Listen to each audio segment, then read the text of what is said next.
Hey there, wonderful viewers. If you're enjoying my content, please take a second to hit that like button. It really helps the YouTube algorithm show my videos to more people. Don't forget to subscribe if you haven't already. Now grab your favorite drink, sit back, relax, and let's dive into today's story. I promise it'll be worth your time. Growing up, my twin sister Sasha and I always knew there was something different about the old house we lived in with our parents in rural Michigan. Built in the late 1800s, the rickety two-story farmhouse had a long history, much of it tragic and shrouded in dark secrets. Our parents, desperate for affordable housing when they were newlyweds, had gotten it for a steal at a foreclosure auction in the early 90s, unaware of the property's notorious past. From an early age, Sasha and I were keenly attuned to the otherworldly presences that seemed to linger in the dim, musty rooms and lurk in the shadowy corners. We'd often wake in the middle of the night to the sound of creaking floorboards and slamming doors, even when we were the only ones awake. Disembodied whispers echoed down the hallways. Icy tendrils of air raised goosebumps on our flesh for no reason. While unsettling, these strange disturbances became a normal part of our childhood, eerie but ultimately harmless quirks of our very old, very haunted home. But things changed when Sasha turned 11. She came downstairs one morning, dark circles under her eyes, face drawn and ashen, and announced in a trembling voice that she had seen a ghost in her bedroom the previous night. Not a fleeting, shadowy specter like the ones we were accustomed to, but a fully manifested spirit, a distraught, middle-aged man in tattered clothing who had stood at the foot of her bed, wailing and gesticulating frantically as if pleading for help. He kept saying the same thing over and over. My boy, where is my boy?" Sasha recounted, her voice quavering. I couldn't understand most of what he was saying because it wasn't in English, but he looked so desperate, so tormented. It was awful. She shuddered, rubbing her arms as if to ward off a sudden chill. It was only the beginning. From that night on, Sasha was plagued by visits from all manner of distressed earthbound spirits seeking some kind of aid or resolution that she was powerless to give. Some were frightening, their faces contorted in rage or anguish, their garments rotted with age and streaked with old bloodstains. Others were merely pitiable, forlorn shades adrift in a purgatory of endless sorrow, unable to find peace.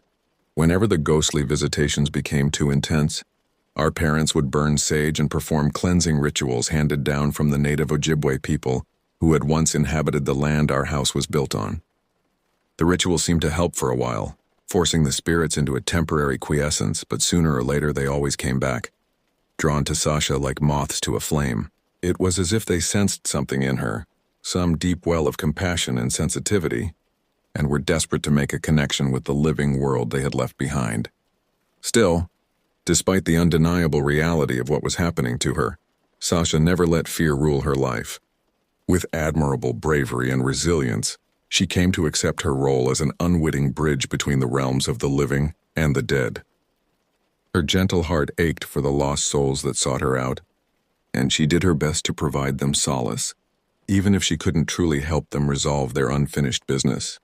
I was very protective of my sister.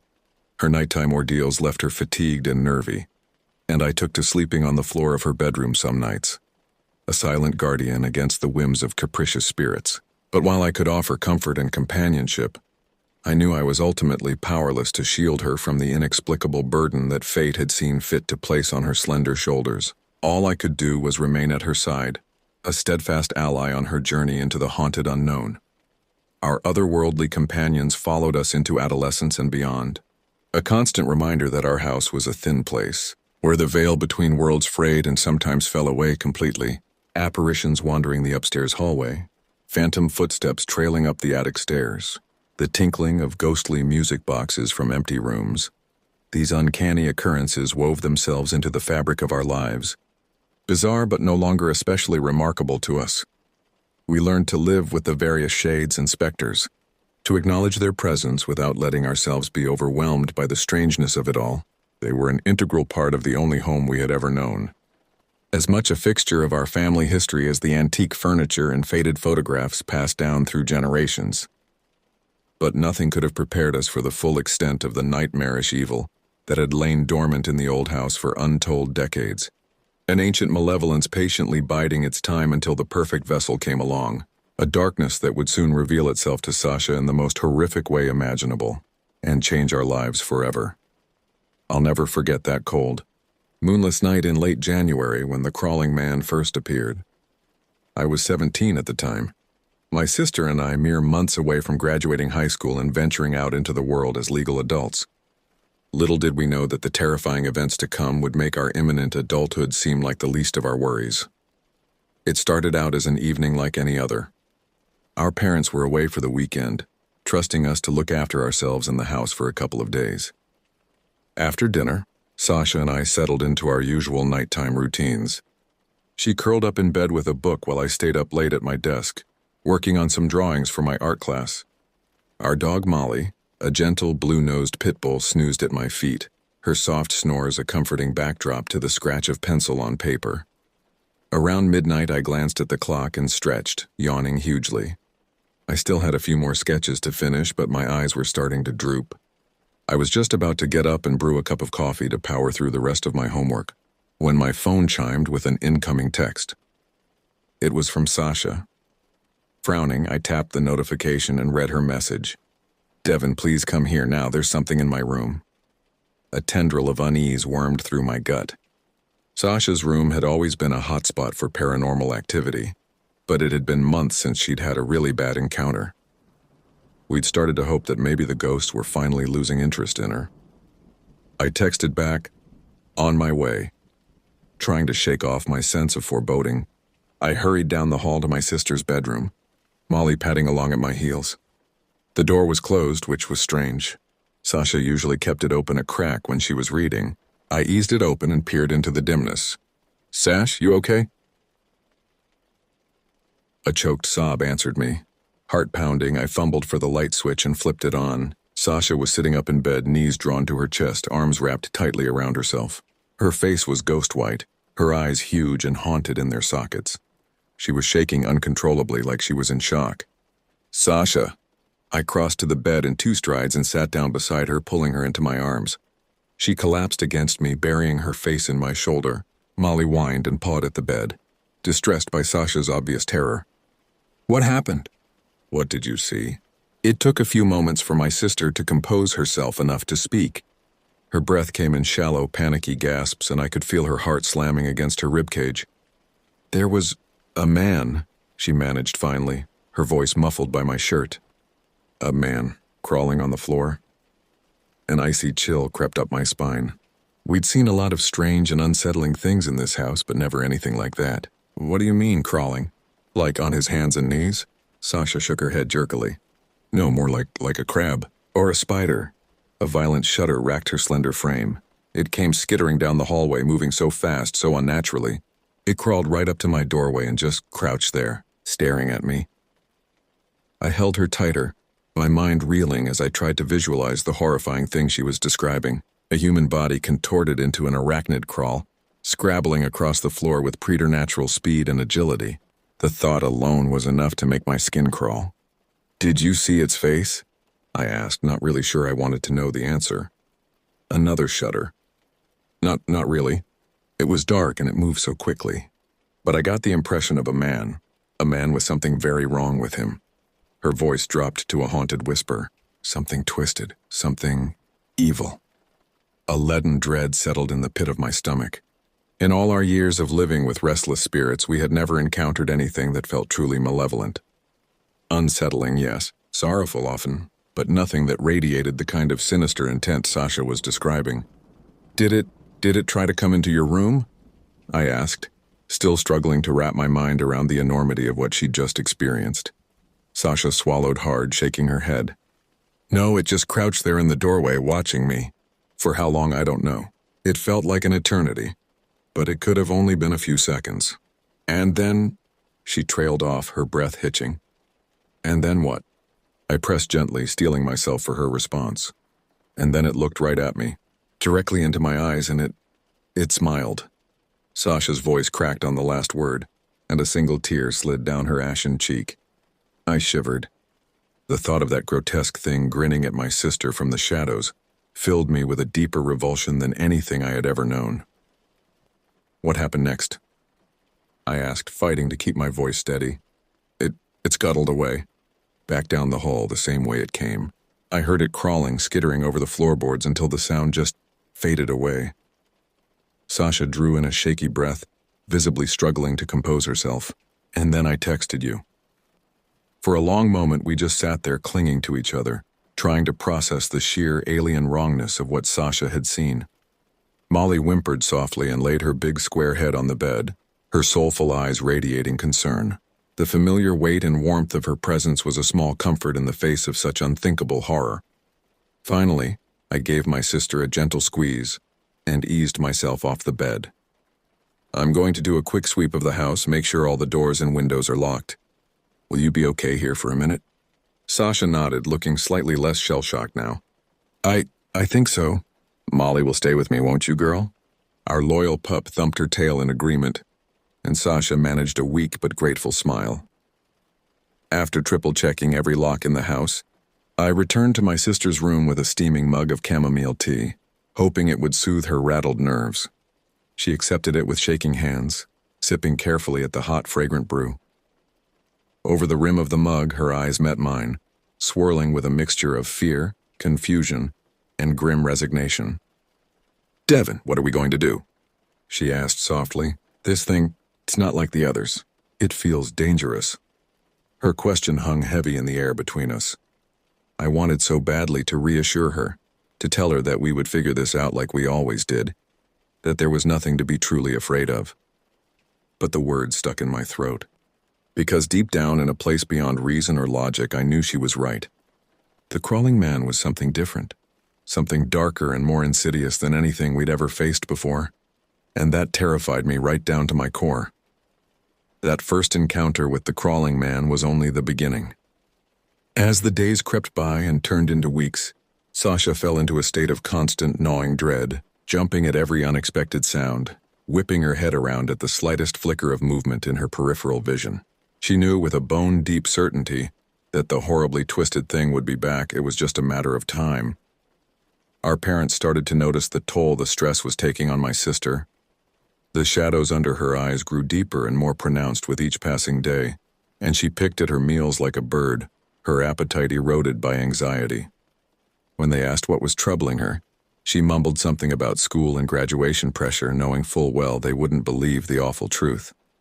There are some things that the human mind simply refuses to acknowledge. No matter how much evidence is presented, our parents loved us deeply, but they had never been able to fully accept the existence of the uncanny forces that swirled around us. I was consumed with worry for my twin, the other half of my soul. Her experience had shaken me badly, but at least I had been spared the full terror of seeing that ghastly figure with my own eyes. I couldn't imagine how much worse it must have been for Sasha, to have that nightmarish image seared indelibly into her memory. I took to sleeping on her bedroom floor again, like I had when we were kids and the ghostly activity was at its peak. Molly joined me, her sturdy warmth pressed against my side, a silent guardian against the malevolent forces that threatened our family's peace of mind. We both knew it was a purely symbolic gesture. If the crawling man returned, there would be little either of us could do to stop it. But it brought Sasha a modicum of comfort, and that was reason enough for me. As the month wore on with no further sign of the entity, we started to breathe a little easier, hoping against hope that maybe, just maybe, it had been a one-time manifestation, a random blip in the fabric of reality that wouldn't repeat itself. But that fragile optimism was shattered on a cold, gusty night in early March, when the crawling man returned with a vengeance. It was close to 3 a.m., the hour of the wolf, when I was startled out of a restless slumber by the sound of Molly growling, low and menacing in the darkness. Disoriented, I sat up quickly, blinking the sleep from my eyes. My neck was stiff from my awkward position on the floor, and it took me a moment to remember where I was. And then I saw it. A shadow darker than the surrounding gloom, crouched in the doorway to Sasha's room, unnaturally still and silent. For a single frozen heartbeat, I thought I must still be dreaming, that the sinister figure was nothing more than a lingering specter of my troubled subconscious. But then Molly lunged forward, her lips curled back in a snarl, and the thing jerked into sudden horrifying motion. It scuttled into the room with a speed that defied belief, its limbs bent at bizarre angles, its movements sharp and erratic like a marionette being yanked by a madman's strings. I scrambled backward with a strangled cry, instinctively putting myself between the nightmarish intruder and my sister's bed. Sasha bolted upright with a shriek, clutching her blankets to her chest, her eyes wide with terror in the faint glow of her bedside lamp. The crawling man skittered right up to the foot of the bed and reared back on its haunches, its head twitching bird-like as it stared at us with eyes that glinted milky white in the dimness. For the first time, I got a clear look at the thing's face, and the sight of it turned my blood to ice water in my veins. It was a man, but a man twisted beyond all recognition by some unimaginable evil. His features were gaunt and skeletal, his skin pulled taut over jutting bones, his lipless mouth frozen in a hideous rictus grin that revealed far too many needle-sharp teeth. And those eyes, soulless pits of pure malevolence that bored into us with an intensity that felt like a physical force, stripping us bare, laying all our deepest fears and vulnerabilities out like glistening viscera. Sasha whimpered, shrinking back against her pillows as the thing drank her in with its dead, hungry gaze. It swiveled its head to face her directly, its neck moving with an impossible boneless fluidity, and let out a grating, chittering sound that might have been laughter. Molly lunged again, barking wildly, fangs flashing as she charged the horrid thing. I screamed at her to stop, terrified that it would hurt her, but it was too late. The crawling man's arm shot out with blinding speed, seizing Molly by the throat and lifting her off the ground like a rag doll. She thrashed and struggled in its grip, her paws scrabbling frantically at the air, but it held her fast, its spindly fingers digging cruelly into her fur. Sasha and I could only watch in mute, paralyzed horror as the thing drew our beloved dog closer to its face, its milky eyes glittering with sadistic glee. Just when I thought I would have to witness the unthinkable, the crawling man flung Molly aside with casual brutality, sending her crashing into the far wall with a yelp of pain. She crumpled to the floor in a dazed heap, her flanks heaving as she struggled to catch her breath. The thing's attention shifted back to Sasha, and it dropped to all fours, skittering up the length of the bed with nauseating speed. Sasha screamed and threw herself sideways, tumbling to the floor in a tangle of limbs and bedsheets. I lurched toward her reflexively, desperate to put myself between her and the unholy predator that sought to violate her. But before I could reach her, a guttural snarl ripped through the room, and Molly barreled past me in a blur of brindle fur and rippling muscle. Our brave, loyal girl had recovered herself and launched back into the fray, determined to protect her humans at any cost. She hit the crawling man like a battering ram, her powerful jaws clamping down on one scrawny arm and wrenching it backward with all her considerable strength. The thing let out a shrill, inhuman shriek of rage and pain, and its free hand raked across Molly's face, laying her cheek open to the bone. Blood splattered the walls and carpet as the two titans grappled, a primal ballet of savagery and fury. Molly held on like a champion, her teeth sunk deep into the crawling man's hideous flesh, even as its talons gouged bloody furrows into her hide. But for all her courage and ferocity, she was only mortal, and her adversary was a thing beyond nature, beyond sanity. With a sickening crack, it wrenched its arm free of her jaws, leaving ragged strips of meat dangling from the wound. Molly staggered back, her flanks heaving, blood sheeting from her mangled face and neck. The crawling man darted forward, its movements a dizzying blur, and seized her about the throat once more, its fingers sinking deep into her fur until they met flesh and bone. Sasha screamed high and shrill as the thing lifted Molly off her feet, its gruesome face split in a leering death's head grin. What happened next will haunt me until the day I draw my last breath. With a savage twist of its wrist, the crawling man snapped Molly's neck like a dry twig. The crack of vertebrae echoed through the room with obscene finality, and our beloved dog went limp, her soulful brown eyes glazing over as the light of life fled her broken body. The thing flung Molly's corpse aside with a contemptuous flick of its wrist, and she hit the floor with a dull, meaty thud, her head lolling at an unnatural angle. Sasha wailed, a wordless keen of grief and horror, and threw herself toward Molly's body, heedless of the crawling man looming over her. I lunged after her, knowing I had to get her away from that voracious predator before it could lay its awful hands on her again. But the thing seemed to have tired of its sport, at least for the moment. With a chittering hiss that set my teeth on edge, it dropped back to all fours and skittered out of the room, moving with that same dizzying speed. Its macabre silhouette flickered and danced on the walls as it scuttled down the hallway, fading into the gloom like a half-remembered nightmare. In the sudden, ringing silence that followed, Sasha and I clung to each other on the blood-stained floor, shaking with the aftershocks of adrenaline and anguish. Molly lay in a crumpled heap a few feet away, her sightless eyes staring at nothing, her fur matted with gore. The metallic reek of blood hung thick in the air, mingling obscenely with the lingering stench of the crawling man, an ancient, charnel feeder that made bile rise in the back of my throat. Helpless sobs racked Sasha's slender frame as the full weight of what we'd just witnessed crashed over her. I held her as tightly as I could, hot tears streaking down my own face, my mind reeling as I tried to process the sheer wanton brutality of what had just transpired. In the space of a few horrific minutes, our stalwart protector had been slain before our eyes, torn apart by a fiend straight out of the blackest pits of hell. The crawling man had just made it abundantly clear that it was no mere shade or specter, no lost soul seeking closure or absolution. It was a malevolent entity that reveled in causing pain and suffering, a sadistic predator that would stop at nothing to terrorize and torment us. And with Molly gone, we were more vulnerable than ever before. As I rocked my sister in my arms, whispering broken words of comfort that rang hollow even to my own ears, a bitter, despairing certainty lodged itself in my heart like a poisoned barb. The crawling man wasn't finished with us, not by a long shot. It had only given us a small taste of the horrors it was capable of inflicting. And it would be back to finish the job, to shatter our minds and claim our souls for its own. It was only a matter of when, not if. The days that followed Molly's brutal murder were some of the bleakest of our young lives. Sasha withdrew into herself, spending hours huddled in bed, her eyes glazed and distant, responding to me in monosyllables, if at all. Our parents were at a loss, unable to comprehend the full extent of the trauma we'd endured.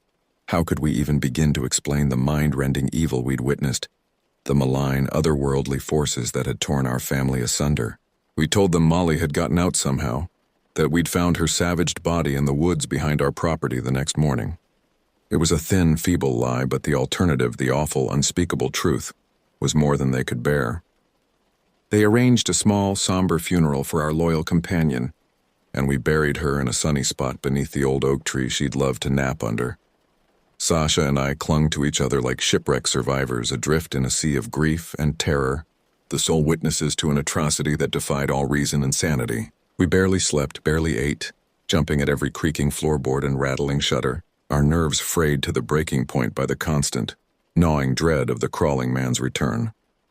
I took to carrying our grandfather's old hunting knife with me everywhere, the solid weight of the steel blade a small comfort against the looming specter of the creature's inevitable resurgence. Logically, I knew it would do little good against a being that could shrug off a pit bull's crushing jaws, but it made me feel marginally less helpless, less at the mercy of an implacable, insatiable evil.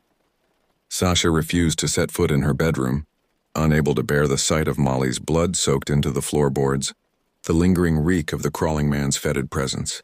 She started sleeping in my room, curled up in a tight ball on a makeshift cot beside my bed, as if the scant inches separating us could somehow keep the nightmares at bay.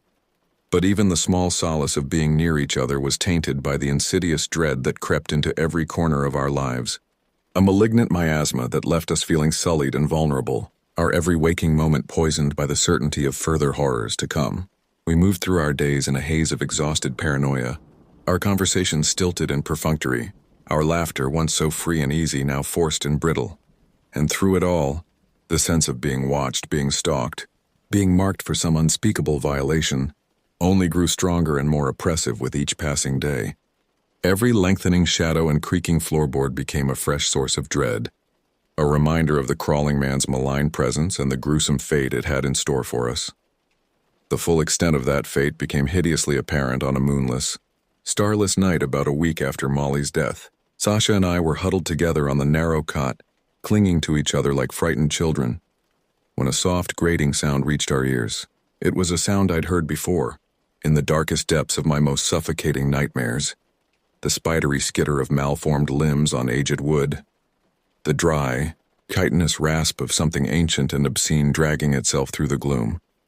My heart seized in my chest, and Sasha went rigid beside me, her nails digging into my arm hard enough to draw blood. The sound grew louder, nearer, resolving into the purposeful staccato rhythm of the crawling man's macabre gait. It was coming up the stairs, making no attempt to hide its approach, as if savoring our mounting terror like a rare delicacy. The bedroom door creaked open with agonizing slowness, and a shadow darker than the moonless night oozed into the room, its spidery limbs bent at unnatural angles, its lipless mouth frozen in a permanent rictus of cruel amusement. I fumbled for the hunting knife I'd stowed beneath my pillow, my fingers numb and clumsy with panic. Sasha whimpered and shrank back against the wall, abject horror etched into every line of her ashen face. The crawling man skittered closer, moving with a loathsome, boneless fluidity that sent icy rivulets of revulsion down my spine. It reared up on its hind limbs, its milky eyes boring into us with a predatory hunger that turned my bowels to water. A low guttural hiss slithered from its throat, thick with malice and obscene promise. In a burst of panicked bravado, I raised the knife in a white-knuckled grip, awkwardly brandishing the gleaming blade with a shaking hand. "Stay back," I croaked, my voice cracking with a terror I couldn't hope to conceal. "Stay away from my sister, you monster." The crawling man cocked its head at the blade, a hideously human gesture rendered nightmarish by the impossible angles of its neck and face. Then a sound bubbled up from that pulsing, lipless maw, a rasping, wheezing cackle of amusement that sent gooseflesh rippling across my skin. With a flicker of movement almost too swift to track, the thing lunged forward, its taloned fingers lashing out to seize my wrist in an iron grip. Tendons popped and bones ground together as it wrenched my arm up and back, tearing a scream from my throat. The knife clattered to the floor, my deadened fingers no longer capable of holding it. Sasha cried out my name, her voice high and thin with panic, and latched onto my other arm, trying desperately to pull me back. But the crawling man's strength was monstrous, inhuman, and it dragged me inexorably closer, hauling my face up to its own. This close, I could smell the charnel reek wafting from its distended mouth, could see the squirming shadows gathering in the filmy depths of its eyes. It hissed again, a grating, sibilant sound that wormed its way into the cracks in my sanity, and I felt something in me shatter, some integral piece of my selfhood crumbling to dust beneath the onslaught of that eldritch malevolence. The crawling man shoved me aside with contemptuous ease, sending me tumbling to the floor in a sprawl of nerveless limbs. I struggled to rise, to throw myself between the fiend and my sister, but my body wouldn't obey. Paralyzed by a primal, bladder-loosening terror, Sasha screamed, a high, piercing wail of abject horror, as the crawling man's spidery limbs encircled her slender body, its razor talons sinking into her flesh with obscene intimacy. It hauled her to its chest with terrible gentleness, the jutting bones of its emaciated frame digging into her soft curves. She flailed and struggled against its hideous embrace, revulsion and terror lending desperate strength to her blows. But it was like fighting the coils of some great serpent. The more she writhed, the tighter its grip became, until she could scarcely draw breath to scream. The crawling man lowered its face to the crook of Sasha's neck, its lipless mouth peeling back to expose rows of needle-sharp teeth. A grotesquely long, glistening tongue snaked out to lap at the rapid flutter of her jugular, savoring the salt-sweet tang of her fear sweat. Sasha whimpered and shuddered, her eyes rolling back in her head as the mind-shredding wrongness of that obscene touch overwhelmed her. And as I lay there, forced to witness the unthinkable violation of the one person I cherished most in all, the world, I knew with sickening certainty that this was only the beginning of the crawling man's depravities. It would shatter our bodies and feast on our sanity, a malevolent cancer burrowing into the very core of our beings. And there was nothing, absolutely nothing, that we could do to stop it. How we survived the mind-flaying horrors of that endless, hellish night, I'll never know. The crawling man toyed with us like a cat with wounded mice, delighting in our futile struggles and muffled screams. It dragged its razor talons across our flesh in slow, meticulous patterns, leaving livid, bloody furrows in its wake.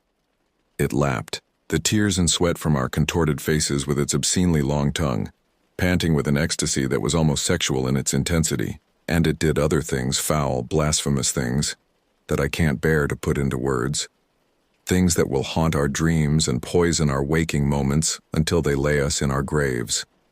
The mind recoils from such unthinkable violations, desperate to preserve some last tattered shreds of innocence in the face of an evil.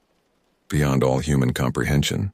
Dawn broke slowly, sullenly, as if the sun itself were loath to touch the scene of such unbridled depravity. The crawling man hissed and cringed at the first anemic rays of light filtering through the bedroom curtains, its flesh sizzling and smoldering where they brushed against its foul hide. Sasha and I shivered on the floor in a spreading pool of our own blood and terror sweat, too drained and broken to take advantage of our tormentor's momentary weakness. With a final, spiteful hiss, the crawling man relinquished its grip on our battered flesh and skittered into the shadowed recesses of the room, its silhouette dancing and blurring in a way that made my gorge rise. Gradually, the last echoes of its skittering passage dwindled into the uncaring silence, but the charnel reek of its presence lingered, a miasma of corruption that left me lightheaded and retching. Sasha lay curled in a fetal ball, her eyes glassy, and distant dried blood flaking from the ragged furrows the crawling man had gouged in her flesh. I dragged myself to her side, wincing as my abused muscles and shredded skin screamed in protest and gathered her into my arms. She was shivering violently, her skin cold and clammy, her breath coming in shallow gasps. I held her as tightly as I dared, willing my own meager warmth and strength into her. "Sasha," I whispered, my voice a hoarse, broken rasp. "Sasha, please stay with me. Don't let it win. Don't let it break you." She stirred in my arms, a faint, agonized moan slipping past her cracked lips. Slowly, painfully, she lifted her head to meet my gaze. Her once vibrant eyes were dull and haunted, clouded with a despair that made my heart constrict. But beneath the horror and the anguish, I saw a flickering spark of something else, something fierce and unbreakable, a defiant ember that refused to be snuffed out. I won't," she rasped, fresh tears spilling down her bruised and bloodied face. "We can't let it win. We have to fight."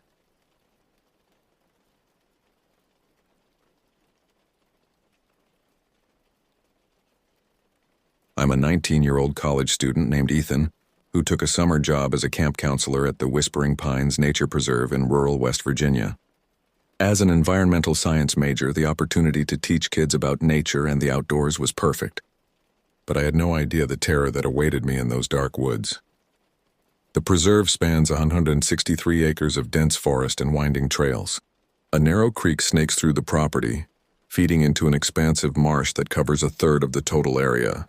It's a remote, eerie place where the trees seem to watch your every move and the shadows play tricks on your mind. That fateful week in early July, I was leading the nocturnal animals camp with two other counselors, Caleb and Owen. Since we were teaching the kids about creatures of the night, our activities ran from 6 p.m. until 10:30 p.m. each evening, when the inky darkness fully enveloped the woods. Caleb was an experienced outdoorsman, strong and confident in the wilderness. Owen had been a counselor at Whispering Pines for several years and knew every inch of the preserve. As the newcomer, I sensed the two of them enjoyed messing with me and my campers from time to time. Nothing serious, just silly pranks and spooky stories. I never imagined how horrifyingly real those stories would become. I was in charge of 10 campers between the ages of 8 and 11. Luckily, they were a well-behaved bunch who always listened and followed the rules. We were having a smooth week filled with fun games and activities centered around the nocturnal theme. But as I would soon learn, something far more sinister than owls and raccoons lurked in the marsh, waiting to drag us into a nightmare. On that Thursday night, with the humidity thick in the air and mosquitoes swarming, Caleb suggested we take the campers on a special solo hike. The kids would walk a stretch of trail alone, with counselors stationed at the beginning and end to keep watch. It was meant to build confidence and independence, to show them they could navigate the dark forest on their own. Caleb insisted we use the Marsh Loop Trail, the longest, most remote path in the entire preserve that wound through the dense, swampy woodland for over a mile. When he brought it up, I noticed a strange smirk flash across Owen's face, so I assumed this was another attempt to playfully scare the rookie counselor. I brushed it off, as the Marsh Trail was actually one of my favorites for its eerie beauty and sense of isolation. If only I had known then where that path really led. We gathered our two groups of campers at the trailhead while Owen stayed behind to lead an activity at the main pavilion. After a final head count and flashlight check, Caleb headed to the opposite end of the loop so he could greet the kids as they finished. I remained at the start to send them off one at a time, spacing out their departures to give each child a true solitary experience. The first few campers entered the trail with nervous excitement, quickly swallowed up by the wall of forest. I continued releasing them at intervals, listening to their footsteps and giggles fade into the distance. Everything seemed to be going smoothly. But then there was Lucas, a timid 9-year-old absolutely terrified of the dark. He clung to my side, trembling as the last of the other campers disappeared down the path. I couldn't bear to make him walk alone. Against my better judgment, I told Lucas he could hike the marsh trail with me. We would go together once everyone else had gone, so I could still keep my post at the start. It was a choice I would soon regret. With the other campers already deep in the marsh, Lucas and I set off down the narrow, twisting trail.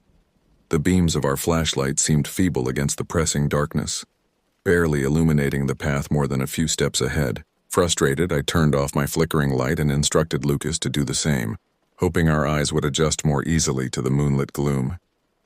As we shuffled onward, a sudden slapping sound erupted behind us like wet meat being hurled against a wall. Lucas jumped and grabbed my hand in a vice grip. We froze, holding our breath, straining to hear over the frantic thumping of our hearts.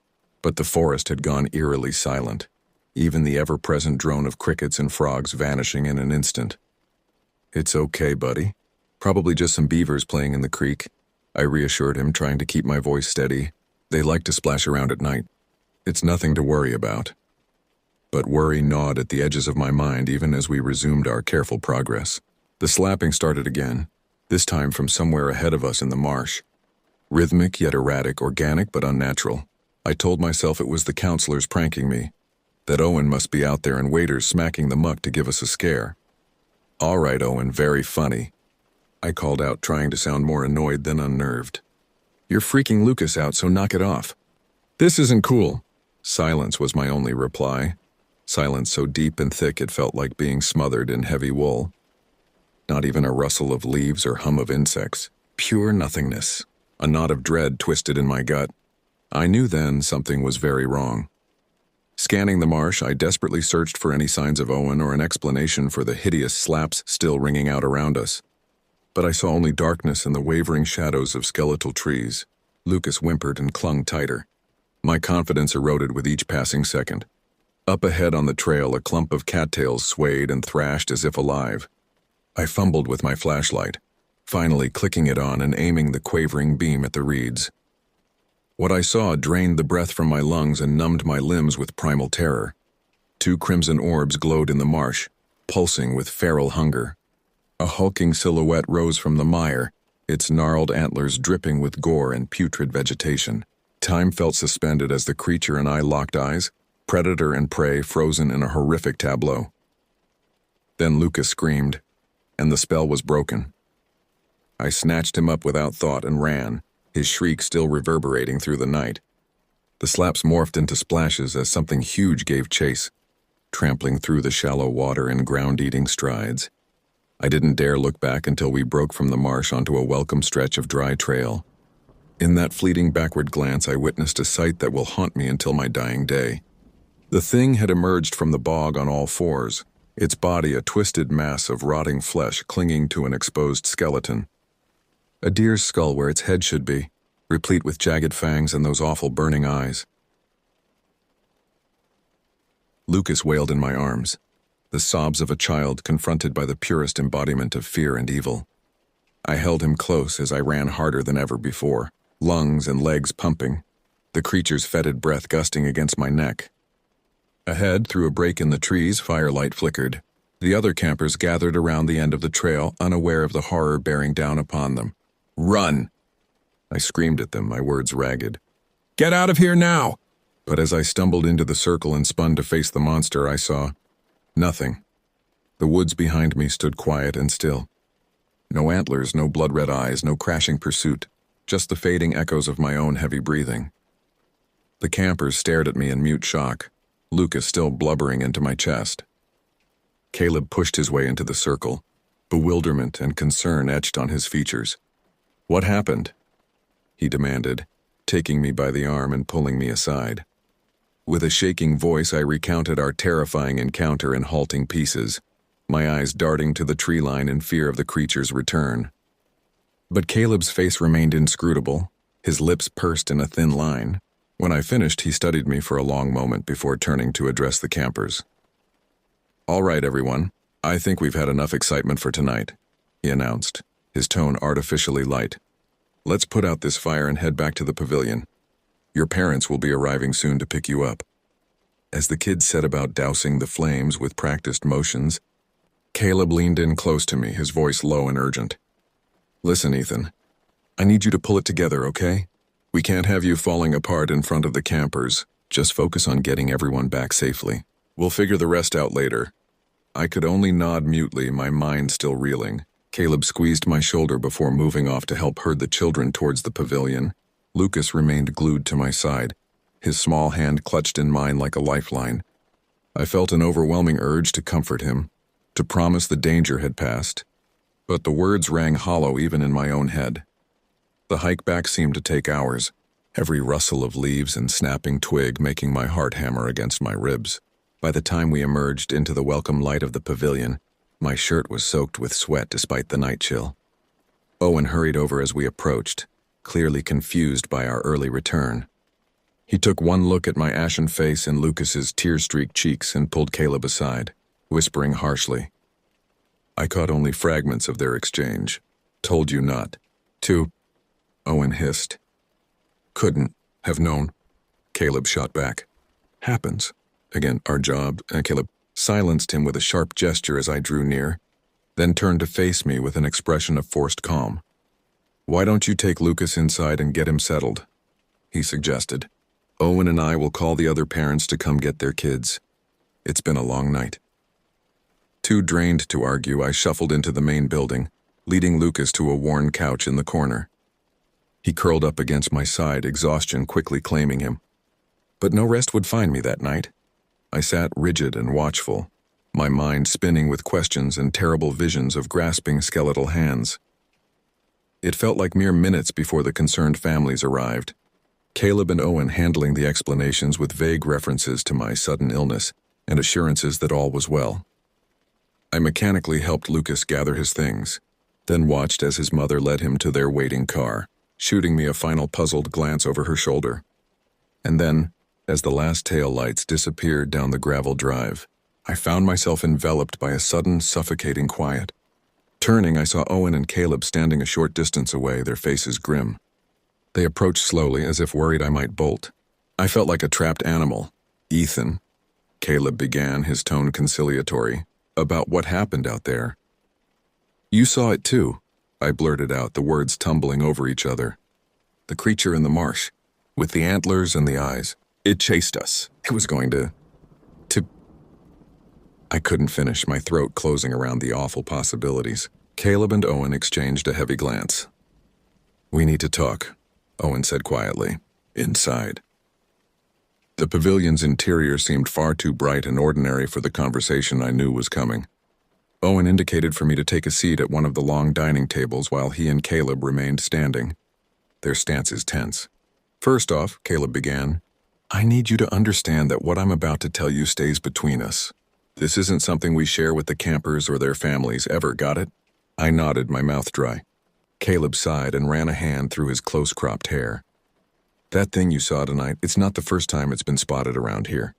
There have been stories circulating for years. Old folktales the locals whisper about some sort of marsh demon or vengeful spirit. Most people brush it off as backwoods superstition, but..." He trailed off, glancing at Owen, who took up the thread.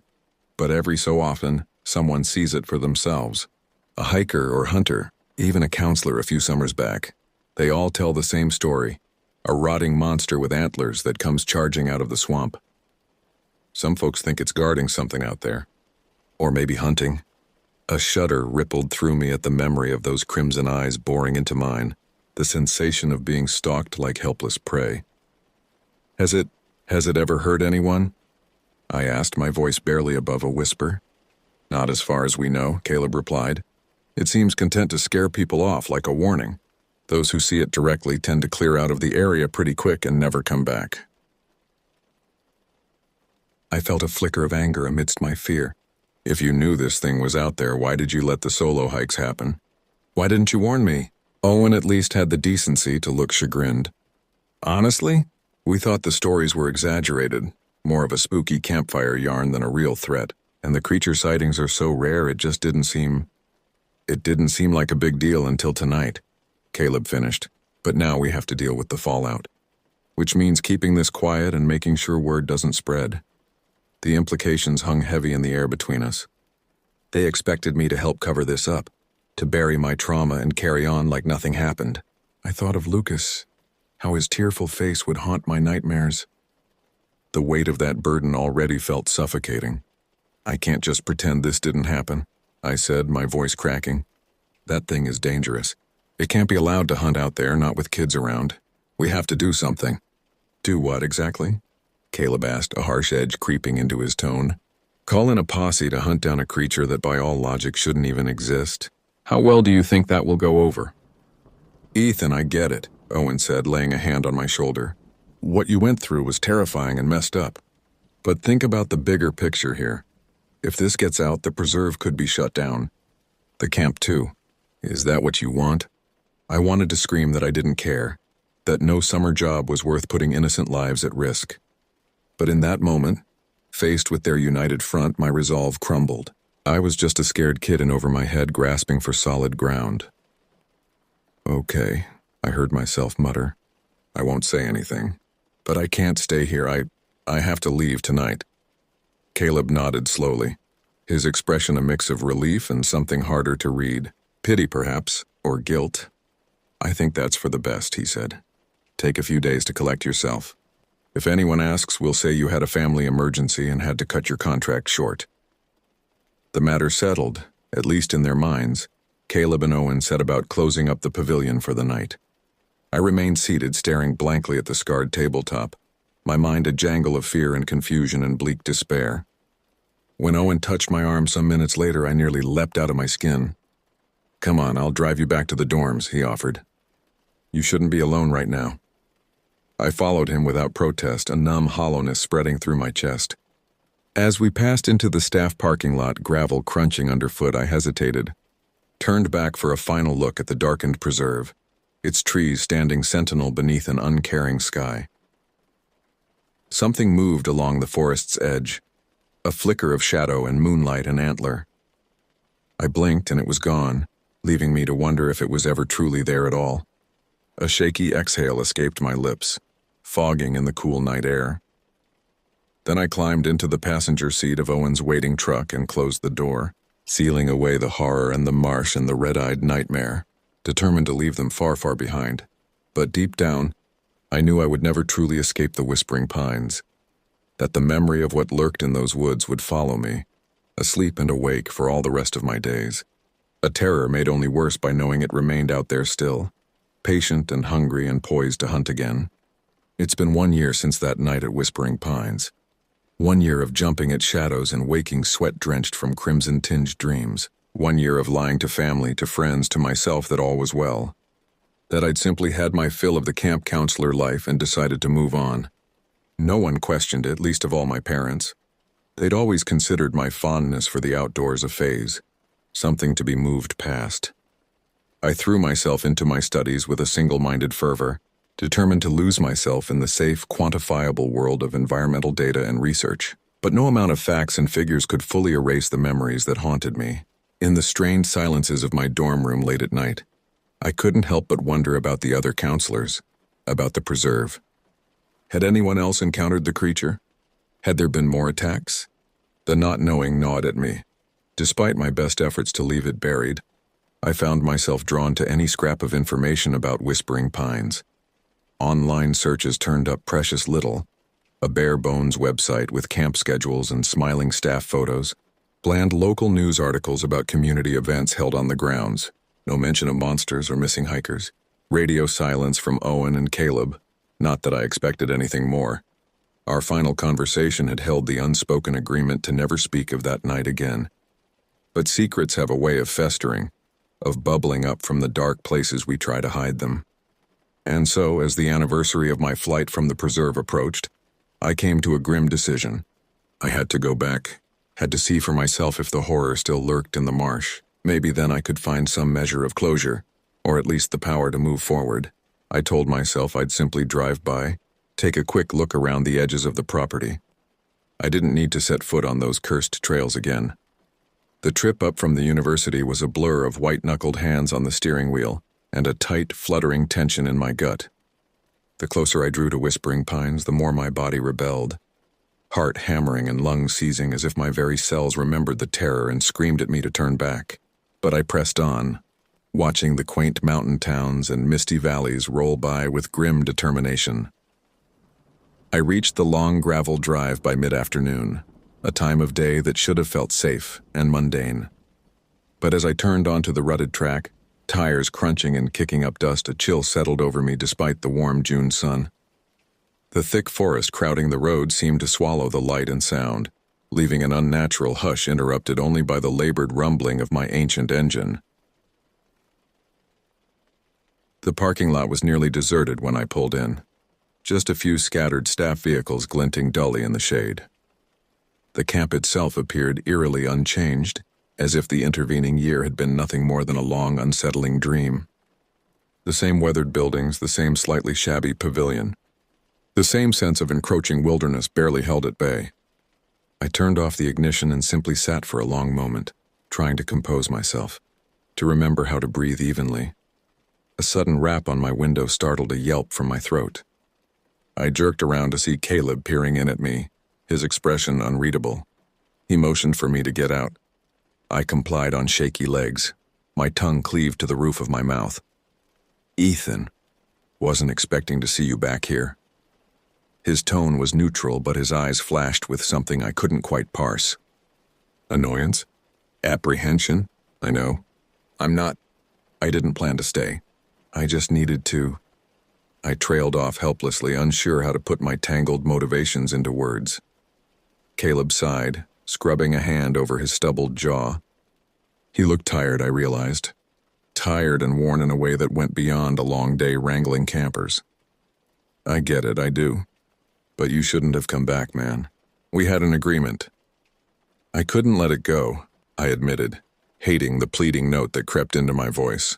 "I have to know if it's still out there. If anything else has happened." "Please, Caleb, I'm going crazy imagining the worst." He was silent for a long beat, gaze distant and troubled. When he finally spoke, his words hit like a punch to the gut. "There's been another sighting. One of the newer counselors, a girl named Jenna. She was out on the marsh trail a few nights ago and it came for her. Just like with you and Lucas." I felt the blood drain from my face, my knees going watery. "Is she? Did it?" "She's alive, shaken up as hell, but physically okay." Told the same story about a rotting deer thing chasing her through the bog. Caleb kicked at a tuft of grass, jaw clenched. "We've pulled the solo hikes from the schedule, and we're keeping a closer eye on the property borders. But short of closing down completely, there's not much else we can do." A swell of impotent rage suffused me, hot and clawing. "Why are you still letting this happen? How can you justify putting more people at risk? This place should be shut down and that thing destroyed." Caleb rounded on me, his composure slipping. "You don't think I want that? You have no idea the pressure we're under to keep this quiet and keep things running smoothly. The preserve is too important to too many people. It's not that simple." I opened my mouth to argue, but he cut me off with a sharp gesture. "I know you went through hell, Ethan. I know you're scarred by it. But you walking in here and raising a stink is only going to make things worse. For everyone." The fight drained out of me as quickly as it had surged, leaving behind a cold, leaden numbness. He was right. I was just one damaged person railing against a force too big and dark to conquer. The helplessness of it, the inescapable feeling of being trapped and diminished by my own terror, brought shameful tears to my eyes. Caleb's expression softened incrementally. He reached out to grip my shoulder. "Go home, Ethan. Try to put this behind you for real. We'll handle things on our end." I could only nod mutely, vision blurred and chest aching. He squeezed once before releasing me and stepping back. I turned to climb into my car, limbs moving as if through molasses. As I reached for the door handle, a thought occurred to me. I paused, throat working. "What about Owen?" I asked, voice hoarse. Does he still believe it's under control?" Caleb hesitated, a shadow flickering over his face. "He's not here anymore. Moved on to a different job out of state. I searched his shuttered expression, a niggling sense of wrongness worming through my exhausted mind. But I was suddenly just so tired of questions, of doubts and fears and nebulous half-answers. I needed to be away from this place, its oppressive atmosphere and ugly secrets. I got into my car without another word, fumbling the key into the ignition and reversing out of the lot a bit too fast. Caleb stood watching in the rearview mirror as I drove away, his form receding and then vanishing into the eternal green gloom of whispering pines. The drive back to the university was a numb, mechanical affair. I felt hollowed out, scoured clean by the brief but intense emotional storm. Caleb's revelations played over and over in my head. Jenna's encounter, the pulling of solo hikes, Owen's abrupt departure. None of it brought me any closer to closure. If anything, I was left with more grim threads to worry loose, more avenues for my relentless imagination. I made it back to my dorm in a kind of fugue state, only realizing as I stumbled through the door that night had fallen while I drove. My roommate was mercifully absent, his half of the small space dark and untouched. I sat heavily on the edge of my bed, staring blankly at the wall, waiting for the numbness to recede. Waiting to feel something, anything, besides this gnawing pit in my center. When my phone buzzed in my pocket, I almost ignored it, almost let it go to voicemail and dealt with it in the morning. But some buried flicker of self-preservation warned me that a midnight call rarely brought good tidings. With numb fingers, I fished the device out and glanced at the glowing screen. Unknown number. A pang of unease broke through the static in my head. I answered with a wary, "Hello?" Ragged breathing greeted me, hitching and uneven. Then, "Ethan? It's Owen." My stomach dropped, a sick swoop of dread. I sat up straight, free hand nodding in my bedsheets. "Owen? What? I thought you left Whispering Pines. Caleb said you moved away." A harsh bark of laughter, more unhinged than amused. "Is that what he told you? Figures. Caleb always was a master of telling people what they needed to hear." "I don't understand. What's going on? Why are you calling me in the middle of the night?" Frustration warred with a growing sense that something was very, very wrong. "Because you're the only one who might listen. The only one who knows the truth about what's out there in the marsh." My mouth went dry, tongue suddenly too large for my jaw. "Caleb said there was another sighting. A counselor named Jenna. Is she the one who reached out to you?" "No, Ethan, Jenna is dead. Ripped apart and left scattered from the trail to the creek bed." Owen's voice broke, a raw and jagged sound. "And it's all my fault. I'm the one who sent her out there alone."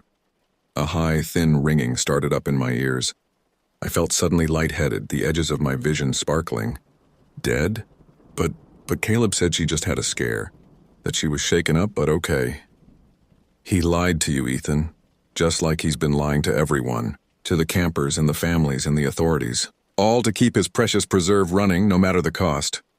Owen sucked in a shuddering breath, the sound rattling over the phone line. When he continued, his words tumbled out in a desperate rush. "It's getting bolder. The creature. At first it seemed content with just stalking and frightening, but now there's a body. A life snuffed out because we refused to acknowledge the danger, because we cared more about reputation than safety."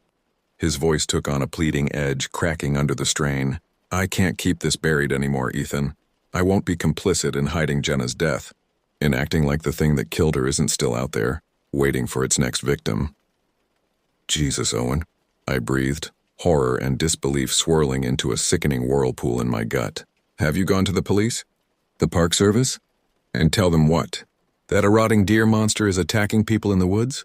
They'd lock me up and sedate me for spinning that tale." A bitter huff. "Caleb would just deny and discredit me anyway. That's why I need you, Ethan. I need your help to stop this once and for all." "Stop it how? What are you planning to do?" A sense of mounting unease prickled along my spine. "I'm going back out there tonight, to the place where Jenna died, and I'm going to kill that abomination or die trying." My heart seized, a panicked flutter against my ribs. "Owen, no. You can't. It's suicide. What choice do I have? I can't live with this on my conscience. I have to try to make it right." His tone was flat and resolute, devoid of hope or doubt. The voice of a man who had already accepted his fate. I opened my mouth to argue, to beg him to reconsider, but he cut me off. "I didn't call for you to talk me out of it, Ethan. I called because I needed someone else to know the truth." In case I don't make it back? Then let me come with you, I said, the words spilling out unchecked. You can't face that thing alone. A humorless chuckle. Sorry, but I can't ask you to do that. This is my cross to bear. He ignored my continued protests, my desperate attempts to reason with him. Do me a favor, okay? If it goes bad for me, go to the authorities. Tell them everything Caleb's been hiding. For Jenna. And for everyone he's put at risk with his lies. I could only make a choked noise of assent. My vision swimming. This couldn't be happening. It had to be another nightmare, one I would soon wake from shaking and clammy with sweat. Ethan, thank you. For believing me. For everything. The line went dead before I could muster a reply. I sat frozen, the dial tone droning in my ear as I stared at the darkened wall. Somewhere in the distance, an owl hooted low and mournful. A call to action. Or perhaps a farewell. I don't remember the drive back to Whispering Pines, not really. It's a blur of dark roads and darker thoughts of white-knuckled hands on the wheel and a leaden weight in my gut. I know I broke every speed limit, pushed my aging car to its limits as I raced against time and fate. But the specifics elude me, lost to the haze of panic and grim determination. All I could think of was Owen, out there in the marsh alone. Owen, who had reached out to me in his darkest hour, begging for help and absolution. I couldn't let him face that horror by himself.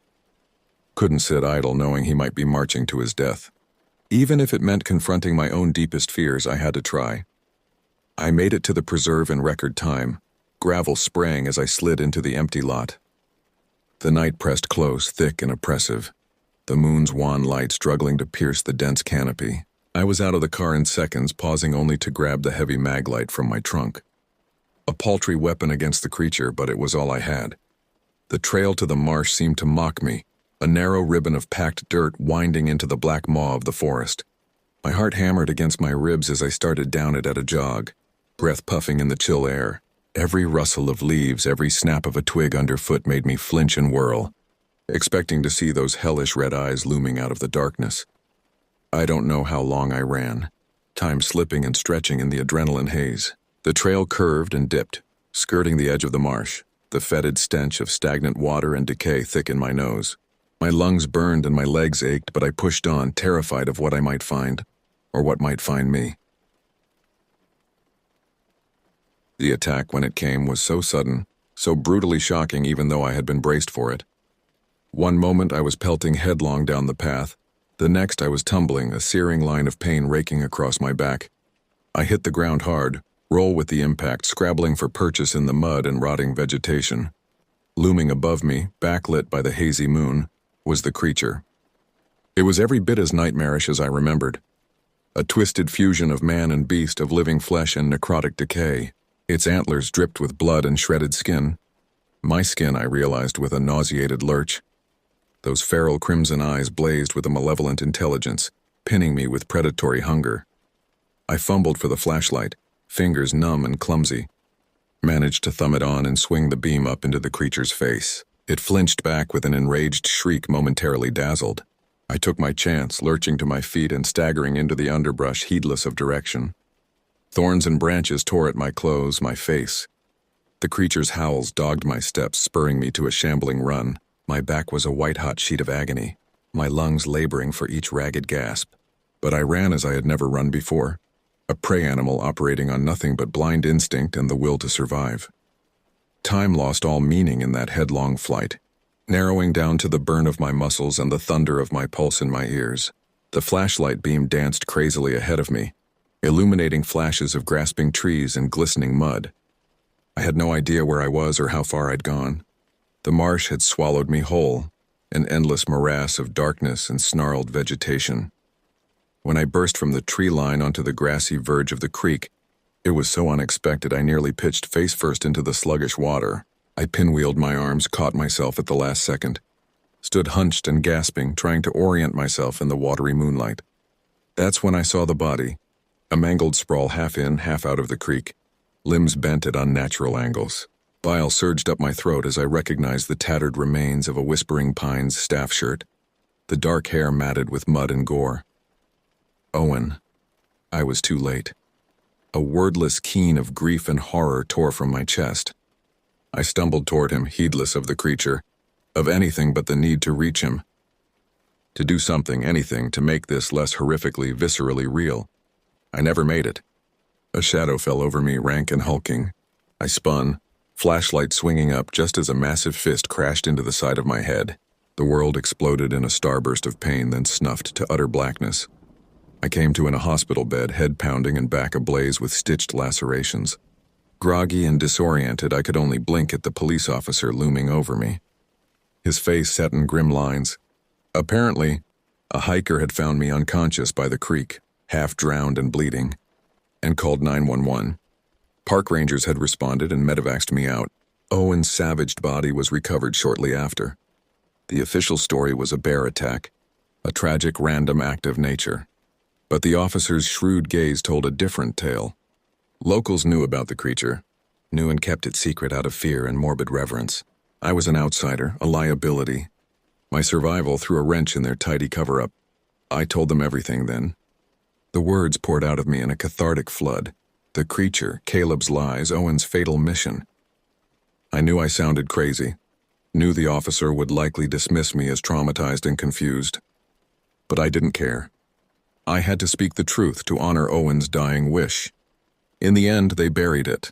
The whole sordid affair. I was paid off and sent on my way with barely veiled threats about keeping my mouth shut. Whispering Pines closed for the season under the guise of restructuring. Caleb was quietly dismissed. Jenna and Owen's deaths swept under the rug of animal attacks and unfortunate accidents. But I knew the truth.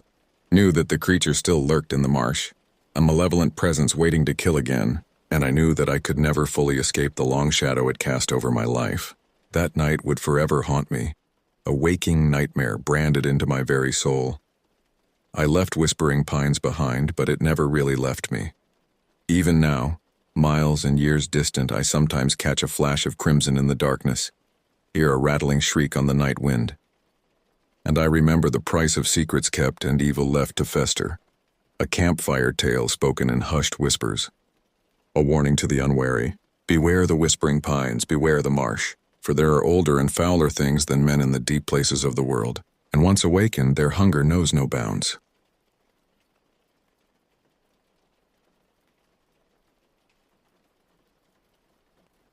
I was born and raised in the southern United States, a part of Louisiana, to be exact. My father and grandfather taught me skills like hunting, fishing, camping, and bushcraft from a very young age, so it made sense that I always wanted to be outdoors. When I turned 25 in 2018, I decided to embark on a solo bow hunting trip, just one night at my camp and a full day of hunting. I packed up my gear, informed my family of my plans, and set off into the woods. We lived close to the woods, and I would usually just walk to my typical hunting spot. But this time, an inexplicable instinct told me to bring my truck despite the extra gas and effort it would require. Looking back, I'm certainly glad I listened to that instinct. I arrived at my campsite around 6:15 p.m. in mid-December, with barely enough remaining daylight to find a good parking spot. The woods were too thick to drive all the way in, so I had to walk the last stretch guided by my flashlight in the encroaching darkness. An eerie chill crept up my spine as I trekked alone through the black forest. After what felt like an eternity, I finally reached my camp around 6:35 p.m. I immediately busied myself with essential tasks, gathering tinder and firewood, pitching my tent, organizing my gear for quick access in the morning. Focused on the routine, I could almost ignore the unnatural stillness and silence that hung heavy in the frigid air. With camp set up, I heated up a meager dinner of beans and sausages over the crackling fire. The dancing flames provided scant comfort against the oppressive darkness pressing in from all sides. Eventually, fatigue overrode my unease, and I retreated into my tent, falling into a restless sleep atop my sleeping pad. Little did I know the true horrors that awaited me. Somewhere between 2:00 and 2:15 a.m., I jolted awake to absolute, deafening silence. This was not the natural quiet of a peaceful night. This was the ominous silence that only spells imminent danger in the wilderness. My own thudding heartbeat roared in my ears as I sat frozen in terror, revolver clutched in a white-knuckled grip. Then I heard it. The snap of twigs underfoot, heavy bipedal footsteps crunching through the underbrush only 40 yards from my tent. Another hunter, perhaps? Unlikely. My family owned this property, and my father always informed me if someone else had permission to hunt here. A sense of wrongness settled like a stone in my gut. Inch by painstaking inch, I slowly unzipped the tent window and peered out into the night. That's when I saw him, the man, just standing there between the trees, facing my tent. In that same moment, the nighttime forest noises abruptly resumed.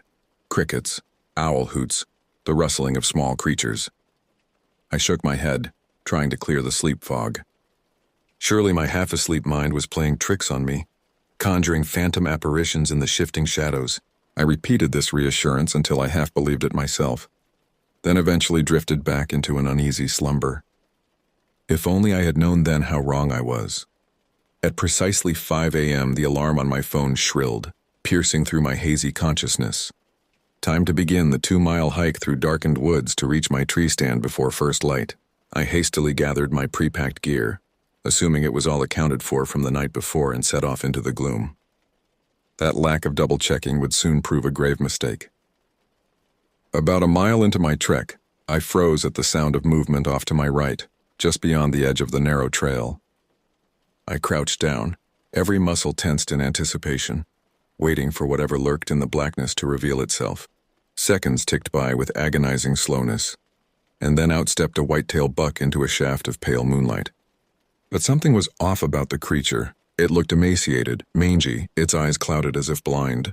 Yet it still walked with the halting, alert gait of a wild deer, head swiveling, ears twitching, hooves cautiously stepping. Perhaps it was merely old and sickly, I reasoned. A twinge of pity fluttered in my chest. Best to quickly put the poor beast out of its misery.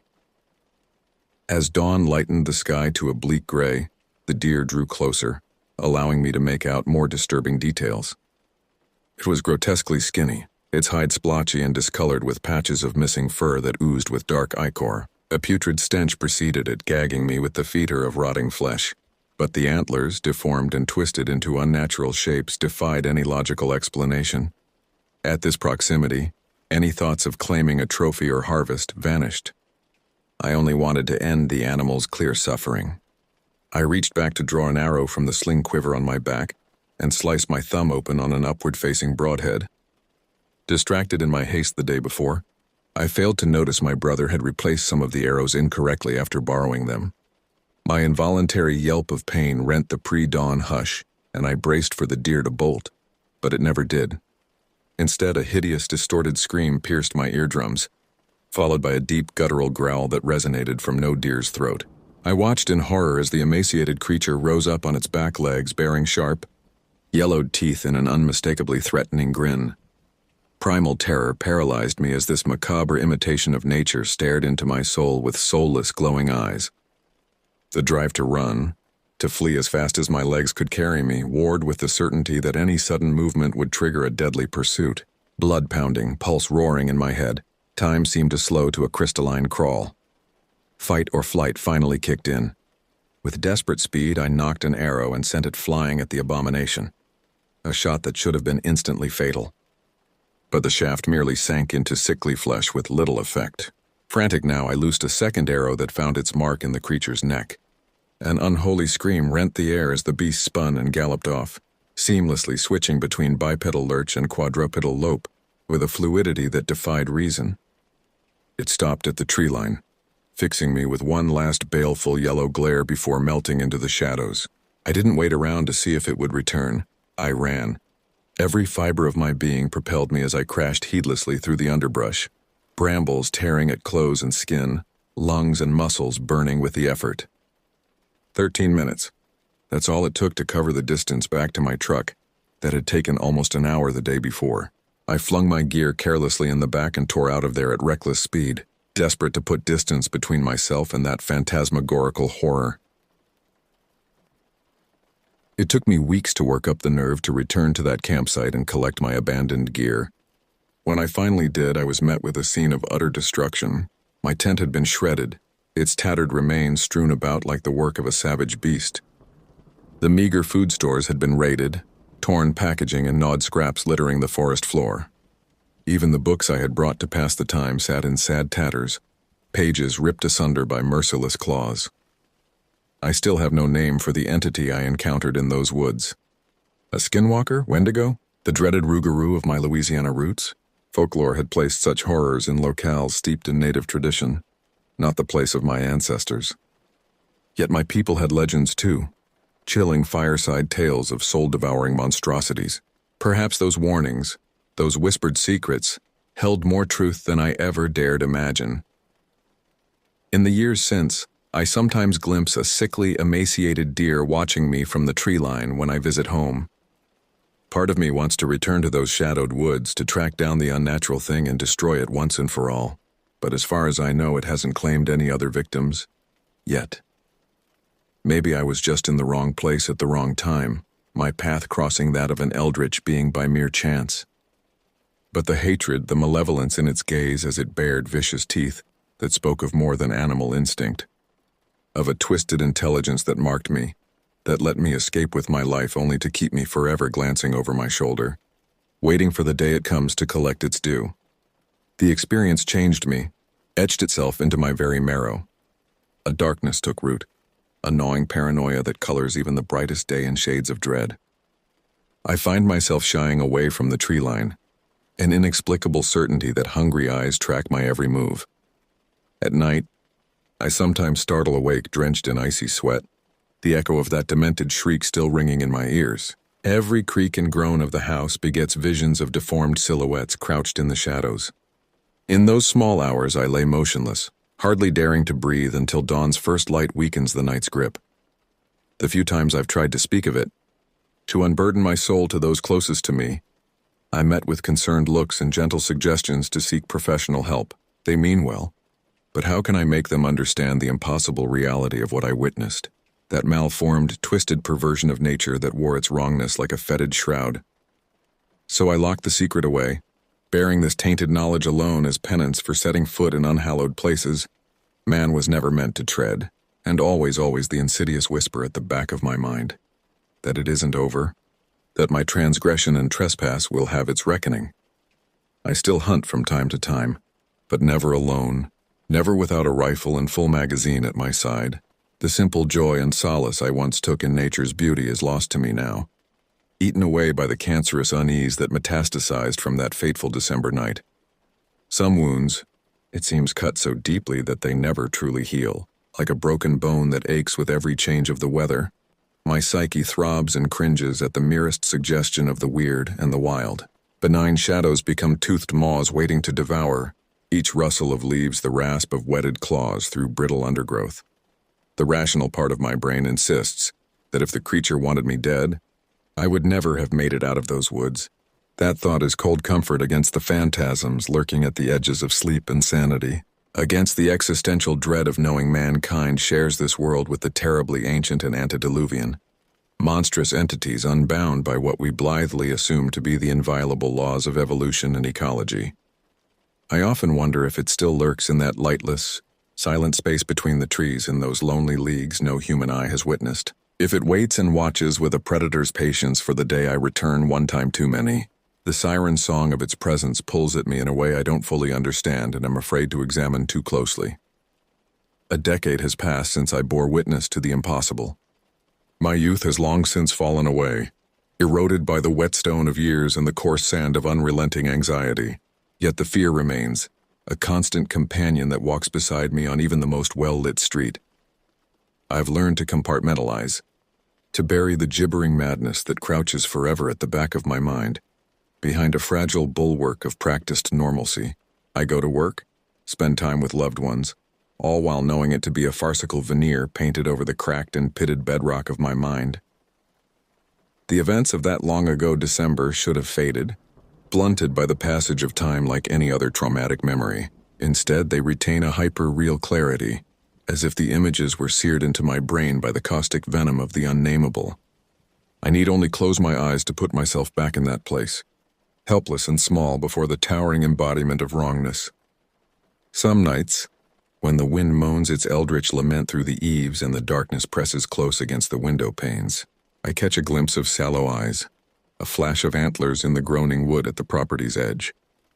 In those moments, the full weight of despair crashes over me, a smothering riptide dragging me into the cyclopean depths of madness.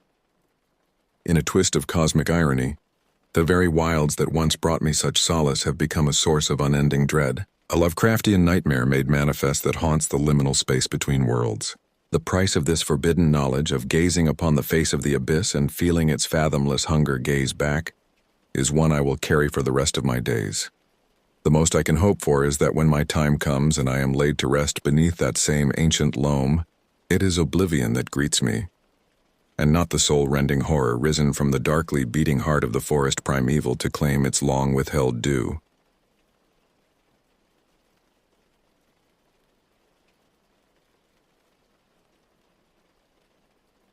As I zipped up my backpack and took one last look around my small apartment, I couldn't shake the feeling that I was forgetting something important. It was June 15, 2022, and I, James Miller, a fresh-faced 22-year-old college graduate, was about to embark on a solo backpacking trip through the dense wilderness of northern Michigan's Hiawatha National Forest. The idea had come to me during my final exams. Stressed and overwhelmed by the looming specter of post-graduation job hunting, I yearned for an escape. A week alone in nature seemed like the perfect way to clear my head and reset before diving into the next chapter of my life. Growing up in the suburbs of Chicago, I wasn't exactly an experienced outdoorsman, but I'd been camping a handful of times as a kid and figured I could handle a week-long trek through the forest. Looking back, I can't help but cringe at my naivety. I was woefully underprepared for the challenges that lay ahead, both physically and mentally. But as I locked my apartment door and hefted my new top-of-the-line backpack onto my shoulders, all I felt was excitement and a sense of adventure. The drive up to Michigan was uneventful. I arrived at the forest's main entrance around midday, parked my car in the designated long-term lot, and double-checked my gear one last time. I had a tent, sleeping bag, portable stove, water filtration system, first aid kit, and enough dehydrated meals and trail mix to last me the week. My phone was fully charged, though I knew reception would be spotty at best once I got deep into the forest. I'd also packed a physical map and compass, feeling a bit like an old-school explorer as I tucked them into my pocket. As I signed in at the ranger station and went over my planned route with the park ranger on duty, I couldn't help but notice a slight frown cross his weathered face. "That's quite an ambitious route for a solo hiker," he said, his tone neutral but his eyes scrutinizing me. "You sure you're up for it?" I puffed out my chest a bit, feeling defensive. "I've done my research," I assured him. "I'm in good shape and I've got all the necessary gear." The ranger nodded slowly, but I could tell he wasn't entirely convinced. "All right then. Just make sure you stick to your route and check in at the designated points. If we don't hear from you, we'll send out a search party." I nodded, trying to project confidence I didn't entirely feel. With one last look at the comfort and safety of civilization, I shouldered my pack and set off down the trailhead. The first few hours were exhilarating. The June air was crisp and clean, filled with the scent of pine and earth. Sunlight filtered through the canopy above, creating dappled patterns on the forest floor. Birds called to each other in the branches overhead, and occasionally I'd spot a squirrel or chipmunk darting across my path. I made good time, covering about 5 miles before I decided to make camp for the night. As I set up my tent in a small clearing, I felt a deep sense of satisfaction. This was what I'd come for. The solitude, the connection with nature, the sense of self-reliance. As darkness fell, I heated up one of my dehydrated meals on my portable stove and sat back to admire the stars peeking through the gaps in the trees above. The forest at night was alive with sound. The chirping of crickets, the distant hoot of an owl, the rustle of small animals in the underbrush. I crawled into my tent feeling tired but content, looking forward to what the next day would bring. As I drifted off to sleep, I had no idea that this would be the last truly peaceful night I would experience for a long, long time. The next 2 days passed in a blur of hiking, breathtaking views, and quiet contemplation. I fell into a rhythm: wake at dawn, break camp, hike until midday, rest and eat, then hike again until dusk. I filtered water from streams, took photos of particularly scenic spots, and reveled in the solitude. The forest seemed to welcome me, its vast expanse both humbling and invigorating. It was on the third night that things began to change. I had pushed myself harder that day, eager to reach a small lake I'd marked on my map as a good campsite. By the time I arrived, the sun was already dipping below the tree line, painting the sky in vibrant oranges and pinks. I quickly set up my tent and got a small fire going, wanting to eat and settle in before full darkness set in. As I sat by the fire, heating up a packet of dehydrated chili, I had a sudden, overwhelming sensation of being watched. It wasn't the benign feeling of being observed by curious wildlife. This was something else entirely. The hairs on the back of my neck stood up, and a chill ran down my spine despite the warmth of the fire. I looked around, scanning the trees at the edge of my little clearing, but saw nothing out of the ordinary. Still, I couldn't shake the feeling. I tried to rationalize it, telling myself that being alone in the woods was playing tricks on my mind. But as the night wore on, the feeling only intensified. I kept catching glimpses of movement out of the corner of my eye, only to turn and see nothing there. The usual nighttime chorus of crickets and frogs went quiet, replaced by an eerie stillness broken only by the occasional snapping of a twig in the dark. Each crack sent my heart racing, my imagination conjuring images of unseen predators stalking just beyond the reach of my firelight. Sleep eluded me that night. I lay in my tent, every sense on high alert. More than once I jerked awake, convinced I'd heard footsteps or breathing just outside the thin fabric walls. By the time dawn broke, I was exhausted and on edge, my nerves frayed from the constant state of alertness. As I emerged from my tent, I half expected to see signs of some nocturnal visitor, tracks in the dirt, claw marks on trees. But there was nothing. The clearing looked exactly as it had the night before, peaceful in the early morning light. Part of me wanted to pack up and hightail it back to civilization, to chalk the whole thing up as a failed experiment in solo wilderness adventure. But a larger part of me was determined to see this through. I'd come out here for a challenge after all, so I forced down some breakfast, shouldered my pack, and pressed on, trying to shake off the lingering unease from the night before. As I hiked that day, I couldn't help but notice subtle changes in the forest around me. The trees seemed denser, their trunks gnarled and twisted in ways I hadn't noticed before. The shadows appeared deeper, more menacing. Even the birdsong seemed different, less melodic, more discordant. I found myself checking my map and compass more frequently, only to discover that I didn't seem to be making as much progress as I should. Landmarks I was looking for never materialized, and the terrain didn't quite match what was indicated on my map. It was as if the landscape itself was subtly shifting around me, defying my attempts to navigate it. As the day wore on, my unease grew. The feeling of being watched returned stronger than ever. I found myself constantly looking over my shoulder, startling at every rustle in the underbrush. The forest, which had seemed so welcoming just days before, now felt oppressive and alien. By the time I made camp that night, I was jumpy and paranoid. I chose a spot with my back to a large boulder, hoping it would provide some sense of security. As I set up my tent with shaking hands, I couldn't shake the feeling that I was being observed from all sides, unseen eyes boring into me from the deepening shadows. That night, as I huddled in my sleeping bag, I heard it for the first time, a sound that would haunt my dreams for years to come. It started as a low, barely audible hum, almost below the threshold of hearing, but slowly it grew louder, resolving into a high-pitched, insectile chittering that seemed to come from everywhere and nowhere at once. Underneath this alien sound was a deeper, more ominous noise, a rhythmic thumping like massive footsteps drawing ever closer. I lay there paralyzed with fear as the sounds grew louder and then abruptly stopped. The silence that followed was somehow even more terrifying. I didn't sleep at all that night. As the first light of dawn filtered through my tent, I made a decision. Map be damned, I was getting out of this forest as fast as I could.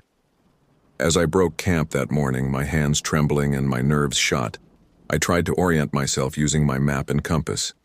To my growing horror, I realized that nothing around me matched what should have been there. The boulder I'd camped against was gone, replaced by a stand of gnarled, ancient-looking trees that I was certain hadn't been there the night before. I spun in a circle, my breath coming in short, panicked gasps. The forest looked wrong. The trees were too close together, their bark blackened and twisted. The ground beneath my feet felt spongy and uneven, nothing like the firm forest floor I'd been hiking on for days. Panic rising in my throat, I picked a direction at random and started walking, then running. Branches whipped at my face as I crashed through the underbrush, my backpack snagging on low-hanging limbs. I ran until my lungs burned and my legs threatened to give out, finally collapsing in a heap on the forest floor. As I lay there, gasping for breath, I became aware of how quiet it was. No birds, no insects, not even the whisper of wind through leaves. The silence was absolute and terrifying. I forced myself to sit up, trying to get my bearings. The canopy above was so thick that little sunlight penetrated, leaving everything in a perpetual twilight. I couldn't even tell what time of day it was anymore. I reached for my water bottle only to find it nearly empty.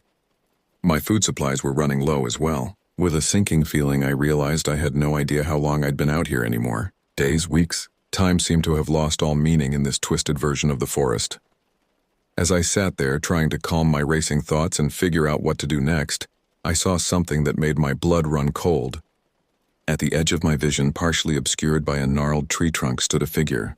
It was tall, impossibly tall, at least 8 feet or more, and it was thin, like a shadow given 3-dimensional form. I blinked hard, certain I was hallucinating from stress and dehydration. But when I opened my eyes, the figure was still there. It didn't move, didn't make a sound. It just watched. I don't know how I knew that, since I couldn't make out any distinct features, but I swear I felt its gaze boring into me. My heart pounding so hard I thought it might burst from my chest, I slowly got to my feet. The figure remained motionless. I took a step back, then another. It didn't react. As soon as I reached the tree line, I turned and ran again, crashing through the underbrush with no regard for direction or stealth. I ran until I couldn't run anymore, my lungs burning and my legs shaking. As I leaned against a tree fighting to catch my breath, I realized with growing dread that night was falling again. The already dim forest was growing darker by the minute, shadows deepening and merging until it was hard to tell where one tree ended and another began. I knew I should try to make camp, to conserve my energy and try to think rationally about my situation, but I was beyond rational thought at that point. The forest around me no longer felt like a natural place. It felt alive in a malevolent way, as if the very trees and shadows were conspiring against me. As full darkness descended, I huddled at the base of a large tree, my back pressed against its trunk in a futile attempt to guard against unseen threats. I don't know how long I sat there, shivering despite the warm June air, jumping at every sound real or imagined. And then I saw them, tiny points of bluish-white light, weaving between the trees in the distance. They moved like fireflies, but with purpose, as if on a mission. Despite every instinct screaming at me to run the other way, I found myself drawn towards them. As I got closer, I realized the lights were coming from small, ethereal figures flitting through the air. They seemed to take notice of me, circling around in intricate patterns. And then, unbelievably, they began to form a path through the woods. Some part of me knew I shouldn't follow, that this could only lead to more danger. But I was beyond logical decision-making at that point, pushed by equal parts curiosity and desperation. I stumbled after the lights, drawn deeper into the heart of the twisted forest. The ethereal lights led me through a maze of gnarled trees and dense underbrush, their soft glow the only illumination in the oppressive darkness. I lost all sense of time and direction as I followed, my mind a fog of exhaustion and fear. The forest around me seemed to shift and change with each step, the trees growing more twisted and alien. After what felt like hours of stumbling through the night, I emerged into a large clearing. The sudden openness was almost as disorienting as the dense forest had been. As my eyes adjusted, I realized with growing horror that this was no ordinary meadow. The trees surrounding the clearing were massive, their trunks wider than any I'd ever seen. But it wasn't their size that made my blood run cold. It was what was carved into them. Each tree bore intricate symbols etched deep into the bark. They weren't like any language or writing system I recognized.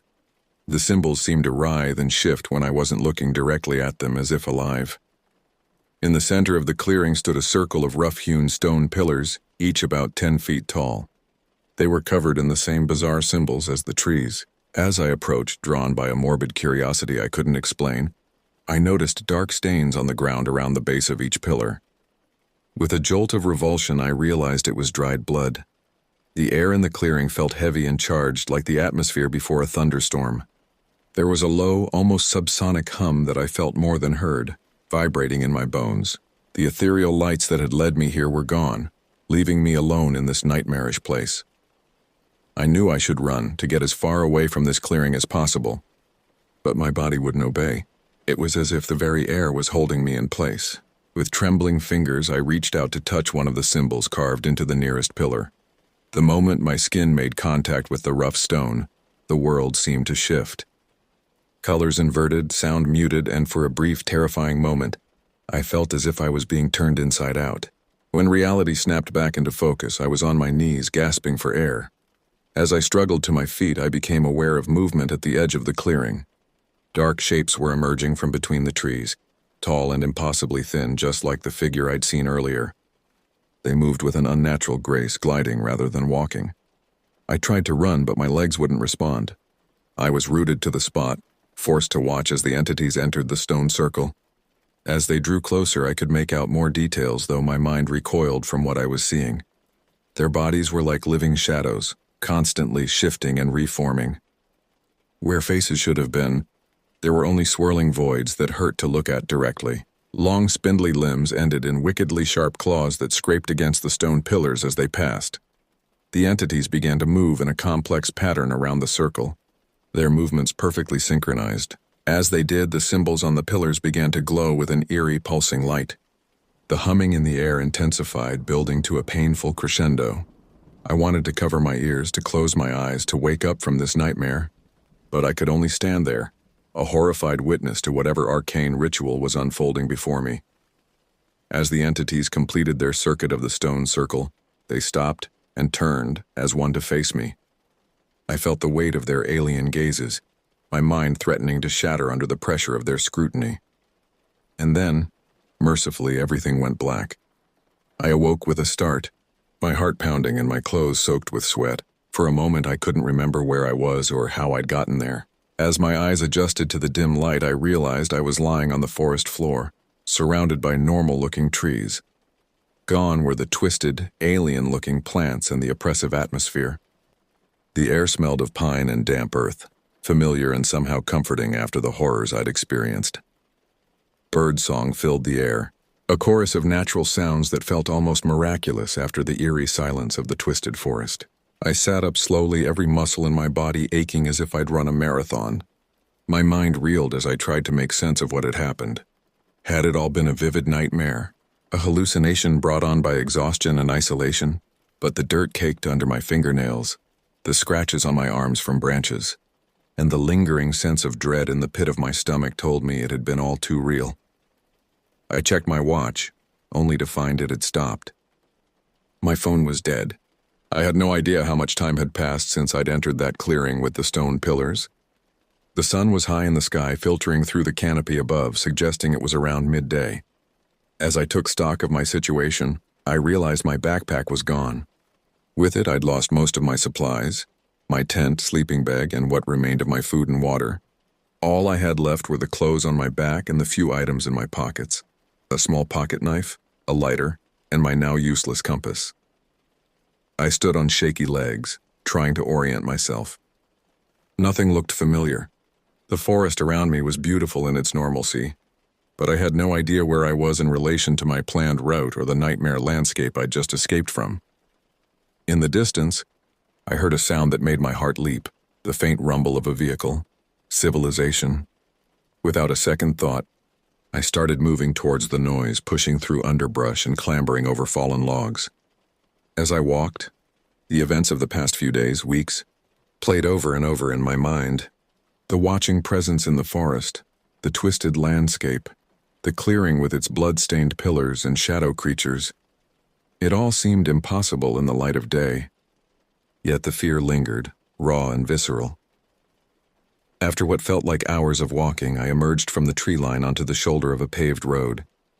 The sight of it, this mundane strip of asphalt, nearly brought me to tears. I turned and looked at the forest behind me. From here it looked peaceful, inviting even, but I knew better now. I started walking along the road, hoping to flag down a passing car or find a sign that could tell me where I was. As I walked, I tried to come up with a plausible explanation for my appearance and situation. Who would believe the truth? It wasn't long before I heard a vehicle approaching. I turned and waved frantically, probably looking like a madman. The pickup truck slowed and stopped beside me, an older man peering out the driver's side window with concern. "You all right, son?" he asked, taking in my disheveled appearance. I opened my mouth to respond and found I didn't know what to say. How could I possibly explain? In the end, I settled for a simplified version of the truth. "I got lost hiking," I said, my voice hoarse from disuse. "Can you tell me where I am?" The man's brow furrowed. "You're about 20 miles outside of Munising," he said. "Where were you supposed to be?" I felt the blood drain from my face. Munising was hundreds of miles from where I'd started my hike. It wasn't even in the same forest. How was this possible? The man must have seen the shock on my face because his expression softened. "Why don't you hop in?" he offered. "We can get you to town, maybe call someone for you." Gratefully, I climbed into the passenger seat. As we drove towards town, the man, who introduced himself as Bill, asked me questions about my hike and what had happened. I gave vague answers, still unsure of what to say or how to explain my impossible journey. When we reached Munising, Bill took me to the local police station. The officers there were kind but skeptical of my story. They took my information and helped me contact my parents, who were hysterical with relief and worry. It turned out I had been missing for over 2 weeks. Search parties had combed the area where I was supposed to be hiking, but found no trace of me. My disappearance had made local news, with some speculating I had gotten lost and died in the wilderness. In the days that followed, as I was reunited with my family and underwent medical checks, I tried to piece together what had happened, but there were no answers to be found. The official report chalked it up to me getting lost and wandering in a delusional state before finding my way back to civilization. But I knew the truth, even if I couldn't explain it. Something had happened in those woods, something beyond the realm of normal understanding. The memories of the twisted forest, the watching presence, and the clearing with its otherworldly inhabitants haunted my dreams. I've since gone hiking again, unable to completely give up my love for nature. But I don't go alone anymore, and I never venture too deep into the wilderness, because now I know that there are things lurking in the dark corners of the world, things that defy explanation and challenge our understanding of reality. And sometimes, when I'm in the woods, I still get that feeling of being watched. I catch glimpses of movement out of the corner of my eye, gone when I turn to look, and I wonder if it's just my imagination, a leftover from my traumatic experience, or if something followed me out of that twisted forest, waiting for the right moment to pull me back into its impossible realm. In the months following my return to civilization, I struggled to readjust to normal life. The world I had known before my ill-fated hiking trip seemed somehow less real than the horrors I had experienced in the forest. I went through the motions of daily life, applying for jobs, reconnecting with friends, but I felt disconnected, as if part of me was still lost in those woods. My parents, worried about my mental state, convinced me to see a therapist. Dr. Evelyn Carter was kind and patient, but I could tell she didn't believe my story. How could she? I barely believed it myself some days. She diagnosed me with PTSD and suggested that my mind had created elaborate hallucinations to cope with the trauma of being lost in the wilderness. But I knew better. The memories were too vivid, too consistent to be mere hallucinations. The feeling of being watched, the twisted landscape, the clearing with its stone pillars and shadow creatures, these weren't figments of my imagination. They were real, even if I couldn't explain how or why. I tried to move on with my life. I got a job at a local marketing firm, rented a small apartment, and even started dating again. But the experiences in the forest had changed me fundamentally. I found myself jumping at shadows, unable to shake the feeling that something was always just out of sight, watching and waiting. It was about 6 months after my return when the dreams started.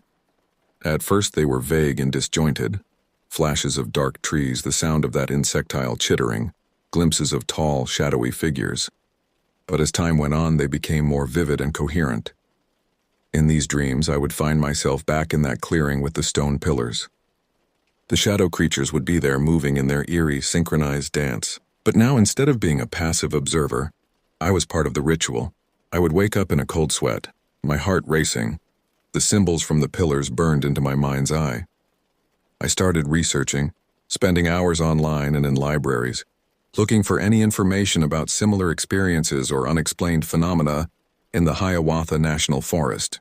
Most of what I found was typical cryptozoology and UFO conspiracy theories, nothing that matched what I'd seen and experienced. But then, buried in an obscure forum thread, I found a post that made my blood run cold. A hiker described getting lost in the Hiawatha forest and stumbling upon a clearing with stone pillars covered in strange symbols. The post was several years old, and the user hadn't been active since making it, but the details matched my experience too closely to be coincidence. I reached out to the poster, sending a private message explaining my own experience and asking for more information. Weeks passed with no response. I was beginning to think it was a dead end when I finally received a reply. The message was brief and cryptic. "They're still watching. Be careful. Don't go back into the woods alone." That night, my dreams were more intense than ever. I was back in the clearing, but this time, the shadow creatures were reaching for me with their long, spindly arms. I could feel their cold touch on my skin, hear their alien thoughts scratching at the edges of my consciousness. I woke up screaming, my roommate pounding on my door to check if I was okay. The next day, still shaken from the nightmare, I decided to go for a walk to clear my head. Without really thinking about it, I found myself at the edge of a small wooded area near my apartment. It was nothing like the vast wilderness of Hiawatha, just a small urban park, really. But as I stood there looking at the trees, I felt that familiar prickle of being watched. Against my better judgment, I stepped into the woods. The sounds of the city faded away, replaced by the rustle of leaves and the crunch of twigs under my feet. As I walked deeper into the trees, the light seemed to dim, the shadows growing longer and darker. And then I saw it, a flash of movement out of the corner of my eye. I spun around, my heart pounding, but there was nothing there, just trees and shadows. But the feeling of being watched intensified, pressing down on me like a physical weight. I turned to leave, to get out of the woods as fast as I could, but I couldn't remember which way I had come from. Panic started to set in as I realized the trees around me looked different, older and more gnarled than they should be. The air felt heavier, charged with that same electric energy I had felt in the clearing with the stone pillars. As I stood there, frozen in fear and indecision, I heard it. That high-pitched, insectile chittering that had haunted my dreams for months. It was distant at first, but growing louder, coming from all directions at once. I ran. I crashed through the underbrush, branches whipping at my face, my lungs burning with each desperate breath. I ran until I burst out of the trees onto a busy street, nearly getting hit by a car in the process. As I stood there on the sidewalk, gasping for air and ignoring the strange looks from passers-by, I looked back at the woods.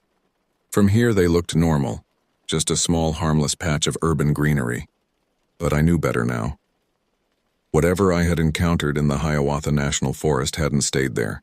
It had followed me, or perhaps it had always been everywhere, hiding just out of sight in every shadow, every dark corner of the world. And now that I had seen it, now that I knew it was there, it would never leave me alone. I walked home in a daze, my mind reeling. I knew then that I could never fully escape what had happened to me in those woods.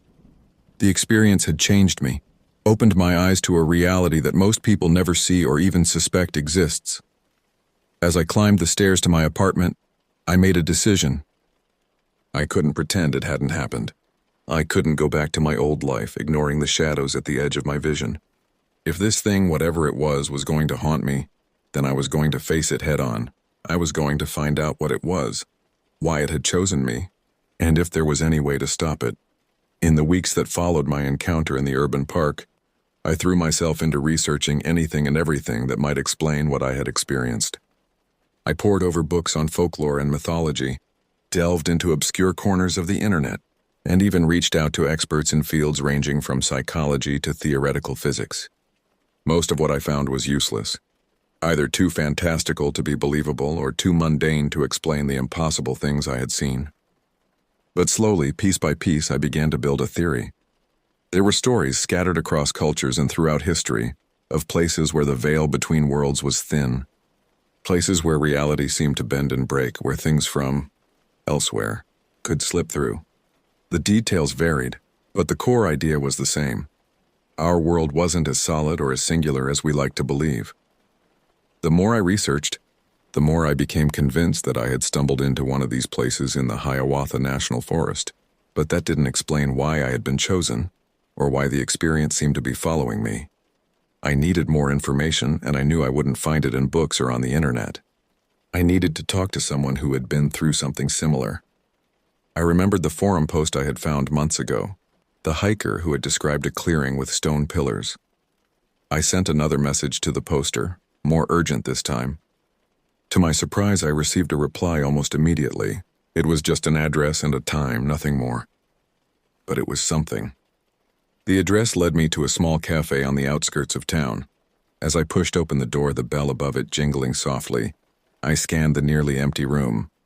In a corner booth, hunched over a cup of coffee, sat a man who looked to be in his 50s.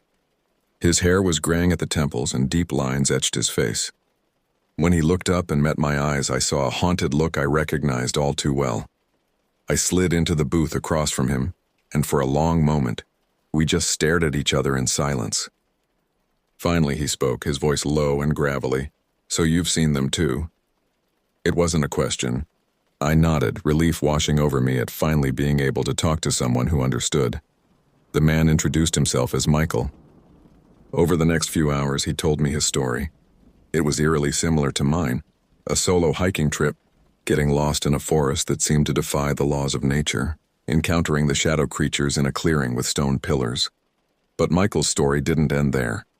In the years since his experience, he had dedicated his life to understanding what had happened to him. He had traveled the world, seeking out others who had similar encounters, piecing together a picture of something vast and terrifying. "They're not from here," Michael said, his eyes darting around the cafe as if expecting to see one of the creatures materialize at any moment. "Not just not from this forest or this country. They're not from this world, this reality." He went on to explain his theory. The creatures we had encountered were from some other plane of existence, one that occasionally intersected with our own.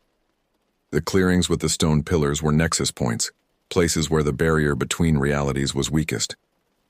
"But why us?" I asked, voicing the question that had been gnawing at me for months.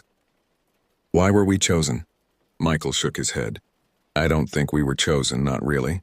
I think we were just in the wrong place at the wrong time. Or maybe the right place at the right time, depending on how you look at it. We saw behind the curtain and now we can't unsee it." As our conversation wound down, Michael reached into his bag and pulled out a small leather-bound book. He slid it across the table to me. "This is everything I've learned," he said. "Names, dates, locations. Other people who've had similar experiences. Maybe you can make more sense of it than I have." I took the book, feeling its weight in my hands. It felt like more than just paper and leather. It felt like a key to understanding the impossible things I had seen and experienced. As I stood to leave, Michael grabbed my arm, his grip surprisingly strong. "Be careful," he said, his eyes intense. "They know we've seen them, and they don't like being seen." I left the cafe with my head spinning, clutching Michael's book like a lifeline. I had come looking for answers, but I had only found more questions. But for the first time since my experience in the forest, I felt like I had a purpose, a direction. I spent the next few weeks poring over Michael's book, cross-referencing his notes with my own research. A pattern began to emerge, a network of locations around the world where similar phenomena had been reported. The Hiawatha National Forest was just one node in a vast, invisible web. But as I delved deeper into this hidden world, I couldn't shake the feeling that I was being watched more closely than ever. Shadows seemed to linger longer than they should, and I often caught glimpses of movement just at the edge of my vision. One night, as I sat at my desk surrounded by papers and open books, I heard that now familiar chittering sound. It was faint, barely audible, but unmistakable. I froze, my heart pounding in my chest. Slowly, I turned to look at my window. There, pressed against the glass, was a dark, spindly hand, its long fingers splayed out as if reaching for me. I blinked, and it was gone. But I knew what I had seen. They had found me, and they were getting closer. After seeing the shadow creature's hand on his window, James decides he must confront the entities directly. He plans a return trip to the Hiawatha National Forest, this time prepared with knowledge from Michael's book and his own research. James hikes deep into the forest, intentionally seeking out the otherworldly presence he once fled from. He finds the clearing with the stone pillars again, and performs a ritual described in Michael's notes to summon the shadow creatures. The entities appear, more terrifying than ever. James demands answers, asking why they've been haunting him. The creatures communicate telepathically, revealing that James's initial encounter accidentally linked him to their realm. They've been drawn to his awareness of them ever since. James realizes the only way to sever this connection is to undergo a dangerous ritual that will erase his memories of the entities. With great reluctance, he agrees. The story ends with James waking up in a hospital, having been found wandering the forest with no memory of the past few months. He's told he got lost while hiking, but feels an inexplicable sense of unease around shadows and dense forests. The final scene shows James back in his normal life, but occasionally catching glimpses of something just out of sight, hinting that while his conscious memories are gone, some part of him still remembers the truth about what lurks in the shadows.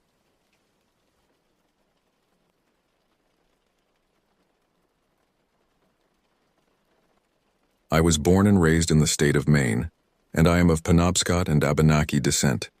Growing up, I heard countless legends passed down through generations, tales that both fascinated and chilled me to the bone.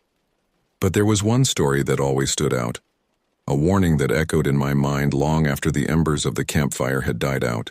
It was the story of the Wendigo, a malevolent spirit that haunted the forests, feeding on the flesh of the living.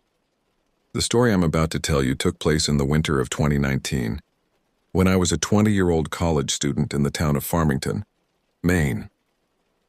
The campus was nestled along the banks of the Sandy River, a winding tributary that carved its way through the dense pine forests of the region.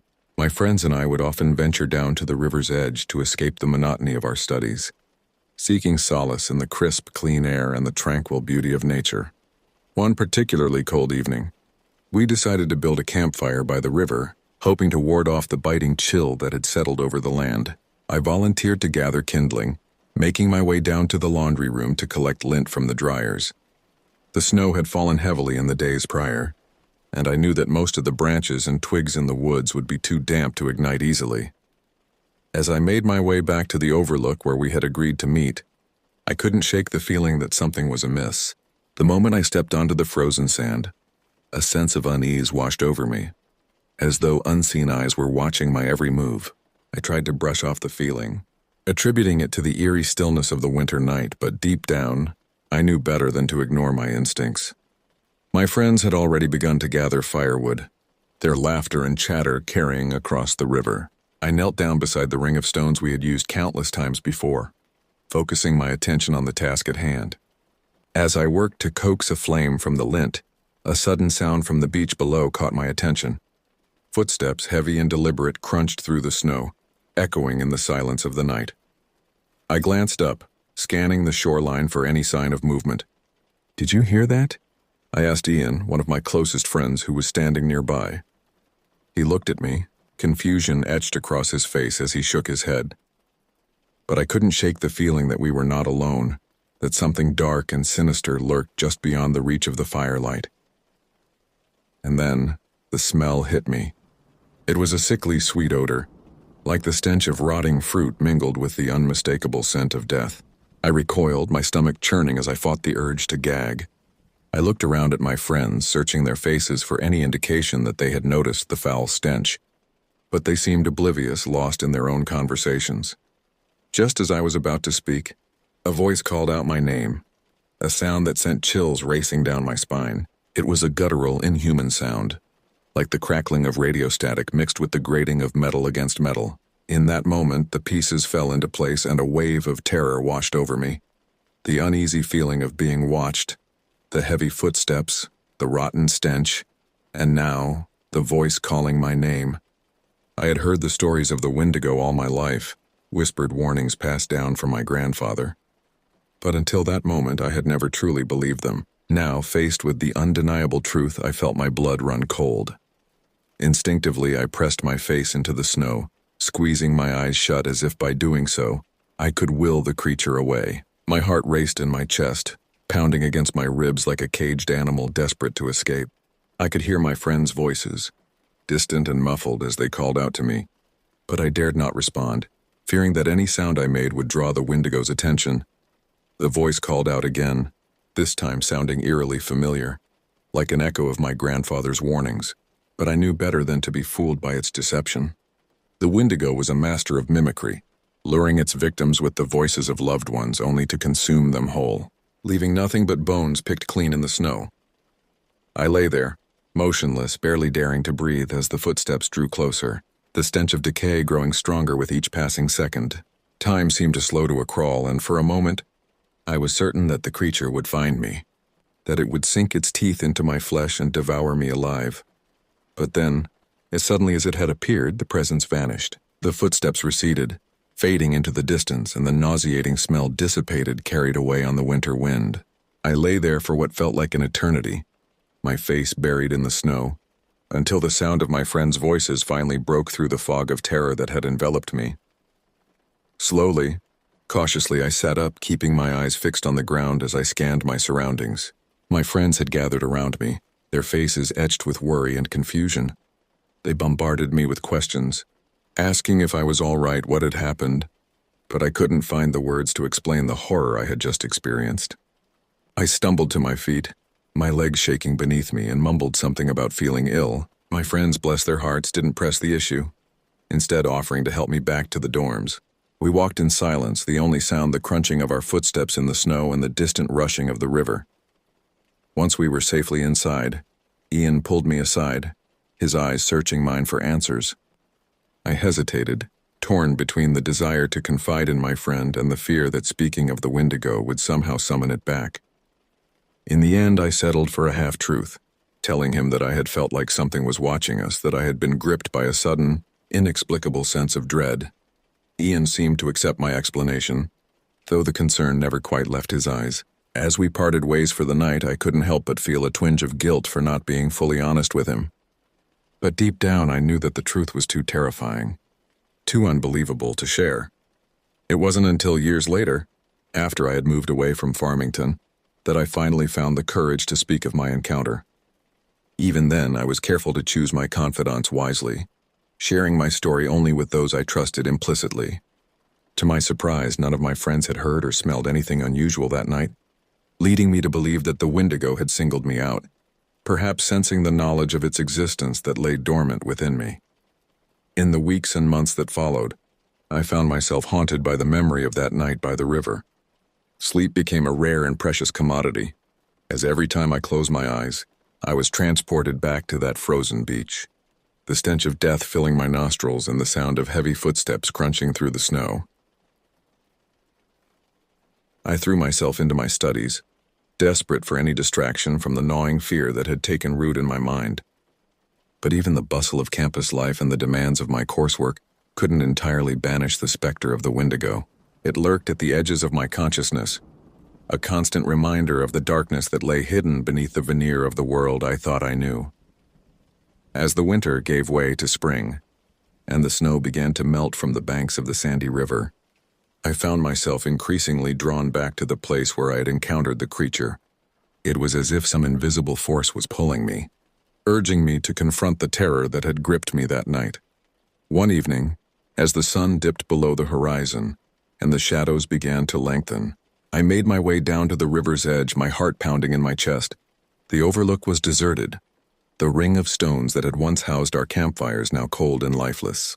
I stood there staring out across the water, half expecting to hear the sound of heavy footsteps or catch a whiff of that sickening, sweet stench. But the only sound was the gentle rustling of the pines and the distant cry of a loon, echoing across the darkening sky. I closed my eyes, taking a deep breath of the crisp, clean air, and for a moment I felt a sense of peace wash over me. Perhaps, I thought, the Wendigo had been nothing more than a figment of my imagination, a manifestation of the fears and anxieties that had plagued me for so long. Just as I was about to turn back, a sudden gust of wind whipped through the trees, sending a shower of pine needles cascading down around me, and then I heard it, a whisper, barely audible above the rustling of the branches but unmistakable in its malevolence. "I see you." The voice hissed, and I felt the hairs on the back of my neck stand on end. "You cannot escape me." I spun around, my eyes scanning the tree line for any sign of movement, but there was nothing. Only the lengthening shadows in the growing darkness pressing in around me like a physical force. I stumbled backward, my feet slipping on the damp sand, and then I was running, tearing through the underbrush, my heart pounding in my ears. I didn't stop until I reached the safety of my dorm room, slamming the door behind me and collapsing onto my bed, my breath coming in ragged gasps. It was then, as I lay there trembling, that I realized the truth. The Wendigo was no mere legend, no fairy tale monster conjured up to frighten children. It was real, and it had marked me as its prey. From that moment on, I lived in a constant state of fear, always looking over my shoulder, always listening for the sound of footsteps or the whisper of that terrible voice. I withdrew from my friends, spending more and more time alone in my room, poring over ancient texts and faded photographs, searching for any scrap of information that might help me understand the creature that stalked me. I learned that the Wendigo was a creature of hunger, a spirit that was never satisfied, always craving more. It was said to possess the bodies of those who succumbed to cannibalism, transforming them into gaunt, emaciated creatures with hearts of ice and an insatiable appetite for human flesh. But there were also stories of those who had managed to escape the Wendigo's clutches, who had found ways to ward off its evil influence. Some spoke of protective charms and amulets, others of sacred rituals and incantations passed down through generations. I became obsessed with these tales, spending long hours in the library, scouring dusty tomes and faded manuscripts for any scrap of knowledge that might aid me in my fight against the creature. I even reached out to my grandfather, hoping that he might have some insight into the legends of our people. But when I finally managed to get in touch with him, my grandfather's response was not what I had hoped for. He listened patiently as I recounted my tale, his weathered face growing more and more somber with each passing minute. When I had finished, he was silent for a long time, staring off into the distance as if seeing something that I could not. "You must be very careful," he said at last, his voice heavy with concern. "The Wendigo is a powerful spirit, and it has marked you as its own. It will not rest until it has claimed you, body and soul." I felt a chill run down my spine at his words, a sinking feeling in the pit of my stomach. "But there must be something I can do," I pleaded, my voice trembling. "Some way to protect myself, to fight back against it." My grandfather shook his head sadly. "There is no fighting the Wendigo," he said. "Once it has chosen you, there is no escape. The only thing you can do is to keep moving, to stay one step ahead of it and pray that it loses interest in you." I left my grandfather's house feeling more lost and alone than ever before. The weight of his words hung heavy on my shoulders, a constant reminder of the fate that awaited me. But even as despair threatened to overwhelm me, I knew that I could not give up. I had to keep searching, keep fighting, no matter the cost. And so I threw myself into my research with renewed fervor, spending every waking moment scouring the internet and the library for any scrap of information that might aid me in my fight. I talked to shamans and medicine men, seeking their wisdom and guidance, and I even began to experiment with some of the protective charms and amulets I had read about. But always in the back of my mind lurked the knowledge that the Wendigo was still out there waiting for me. I could feel its presence like a dark shadow hovering just beyond the edge of my vision, and I knew that it was only a matter of time before it made its move. As the weeks turned into months, and the seasons changed from spring to summer, I found myself growing more and more isolated from the world around me. My grades began to slip, and my professors started to express concern about my well-being. But I couldn't bring myself to care. All that mattered was staying one step ahead of the Wendigo, of finding some way to break free from its grip. I started to have vivid, terrifying dreams, nightmares in which I found myself lost in a dark, twisted forest, the trees closing in around me like grasping hands. In these dreams, I could hear the Wendigo's voice, whispering to me from the shadows, promising me power and immortality, if only I would submit to its will. But even in my dreams, I fought back, clinging to the shreds of my sanity with all the strength I could muster. I would wake up drenched in sweat, my heart pounding in my chest, and I knew that I could not let the creature win. As the summer wore on, I started to notice strange things happening around me. Objects would go missing from my room, only to reappear in odd places as if someone had been moving them while I slept. I would catch glimpses of movement out of the corner of my eye, shadows that seemed to flicker and dance in the periphery of my vision. And then, one sweltering August night, I woke to the sound of something scratching at my window. At first, I thought it was just a branch blown by the wind, but as I lay there in the darkness listening to the steady, rhythmic scraping, I felt a cold dread settle over me. I forced myself to sit up, my heart pounding in my ears, and peered out into the night. At first, I saw nothing but the inky blackness of the forest, the trees swaying gently in the breeze. But then as my eyes adjusted to the gloom, I saw it, a figure tall and gaunt standing at the edge of the tree line. It was facing away from me, but even from this distance I could see the unnatural thinness of its limbs, the way its skin seemed to stretch tight over its bones. And then slowly it turned its head and I saw its face. It was a nightmare-made flesh, a twisted, distorted parody of a human being. Its eyes were sunken and hollow, glittering with a feral, hungry light, and its mouth was a gaping maw filled with jagged, yellowed teeth. I tried to scream, but my voice caught in my throat, and all that came out was a strangled, choking sound. The creature took a step forward, its movements jerky and unnatural, and I could see the hunger in its eyes, the raw, primal need that drove it. I fumbled for the charm I kept by my bedside, a small carved figure that my grandfather had given me, said to ward off evil spirits. But as my fingers closed around it, I felt a searing pain shoot through my hand, and I dropped it with a cry. The Wendigo was closer now, almost to the window, and I could smell the stench of decay that clung to it, the sickly sweet odor of rotting flesh. I closed my eyes, waiting for the inevitable, for the feel of those jagged teeth sinking into my flesh. But the blow never came. Instead, I heard a sudden, piercing shriek, a sound that sent chills racing down my spine. My eyes flew open, and I saw the creature stumbling backward, clutching at its face as if in pain. And then, just as suddenly as it had appeared, it was gone, melting back into the shadows of the forest, leaving me alone and trembling in the darkness. The next morning, I woke to find the charm my grandfather had given me lying on the floor beside my bed, the wood scorched and blackened as if it had been held in a flame. I picked it up gingerly, turning it over in my hands, and saw that the carved symbols that had once adorned its surface were now barely visible, obscured by the charring. I knew then that I could not stay in Farmington any longer. The Wendigo had found me, and it would not rest until it had claimed me as its own. I had to get away, to put as much distance between myself and the creature as possible.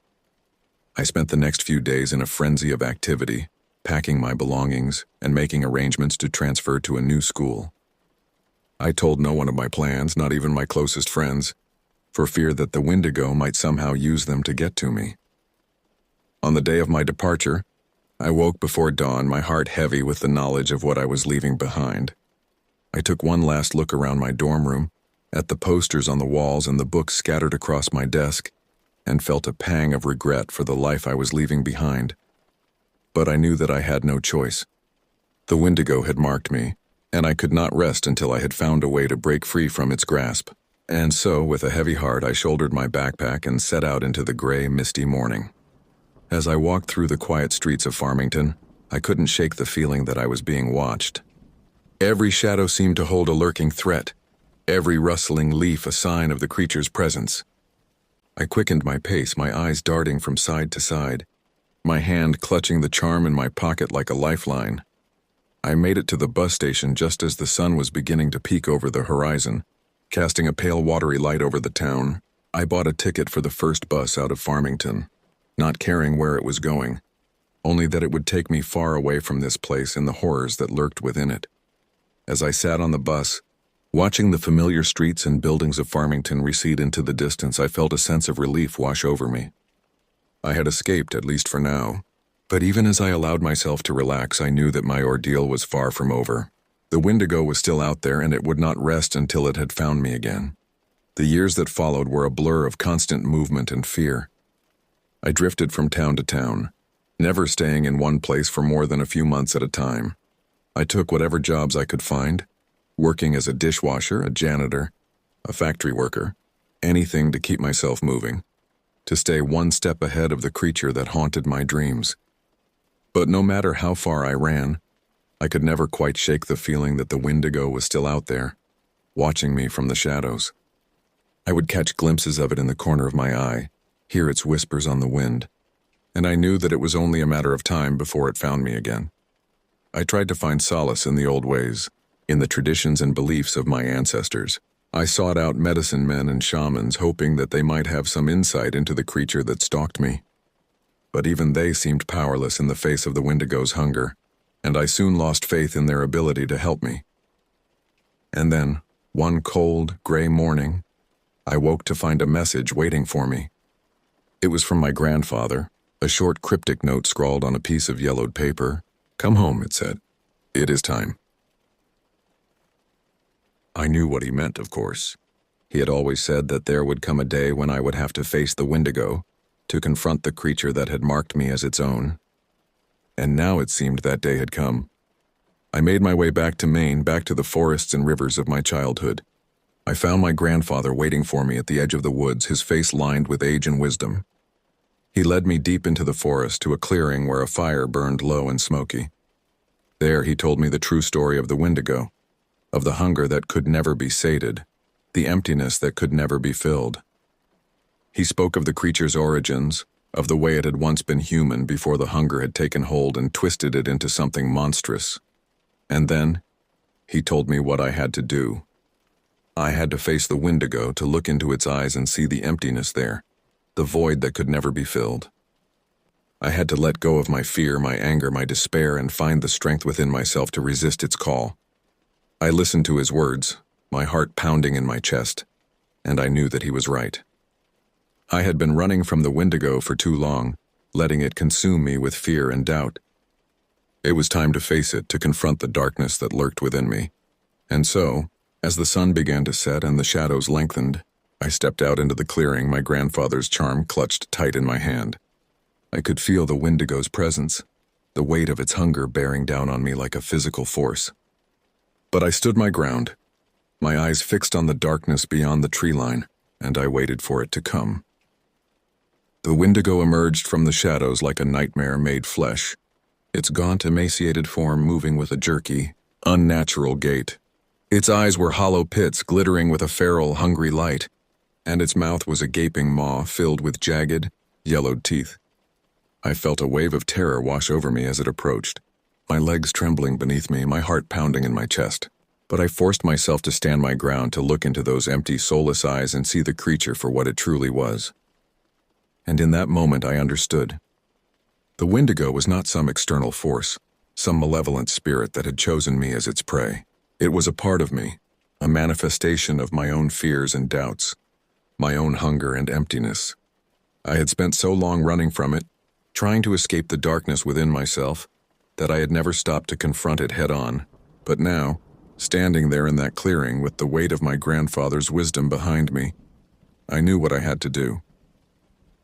I closed my eyes, taking a deep breath, and let go of everything that had been holding me back.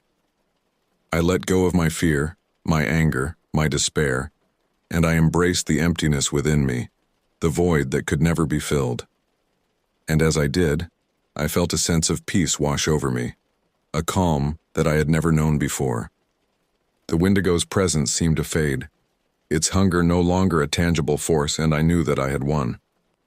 I opened my eyes and saw my grandfather standing before me, a proud smile on his weathered face. "You have done well," he said, his voice barely a whisper. "You have faced your demons and emerged stronger for it." I nodded, feeling a sense of gratitude wash over me. I knew that I still had a long way to go, that the hunger within me would never truly be gone. But I also knew that I had the strength to face it, to keep moving forward no matter what challenges lay ahead. As I turned to leave the clearing, I paused, looking back at my grandfather one last time. "Thank you," I said, my voice hoarse with emotion, "for everything." He nodded, his eyes twinkling with a knowing light. "Remember," he said, "the Wendigo may always be with you, but it does not define you. You are stronger than your hunger, stronger than your fear. Never forget that." And with those words echoing in my mind, I stepped out of the clearing and back into the world, ready to face whatever lay ahead. The Wendigo might always be a part of me, but it would never control me again. I was free at last, to live my life on my own terms, and to find my own way forward no matter where the path might lead.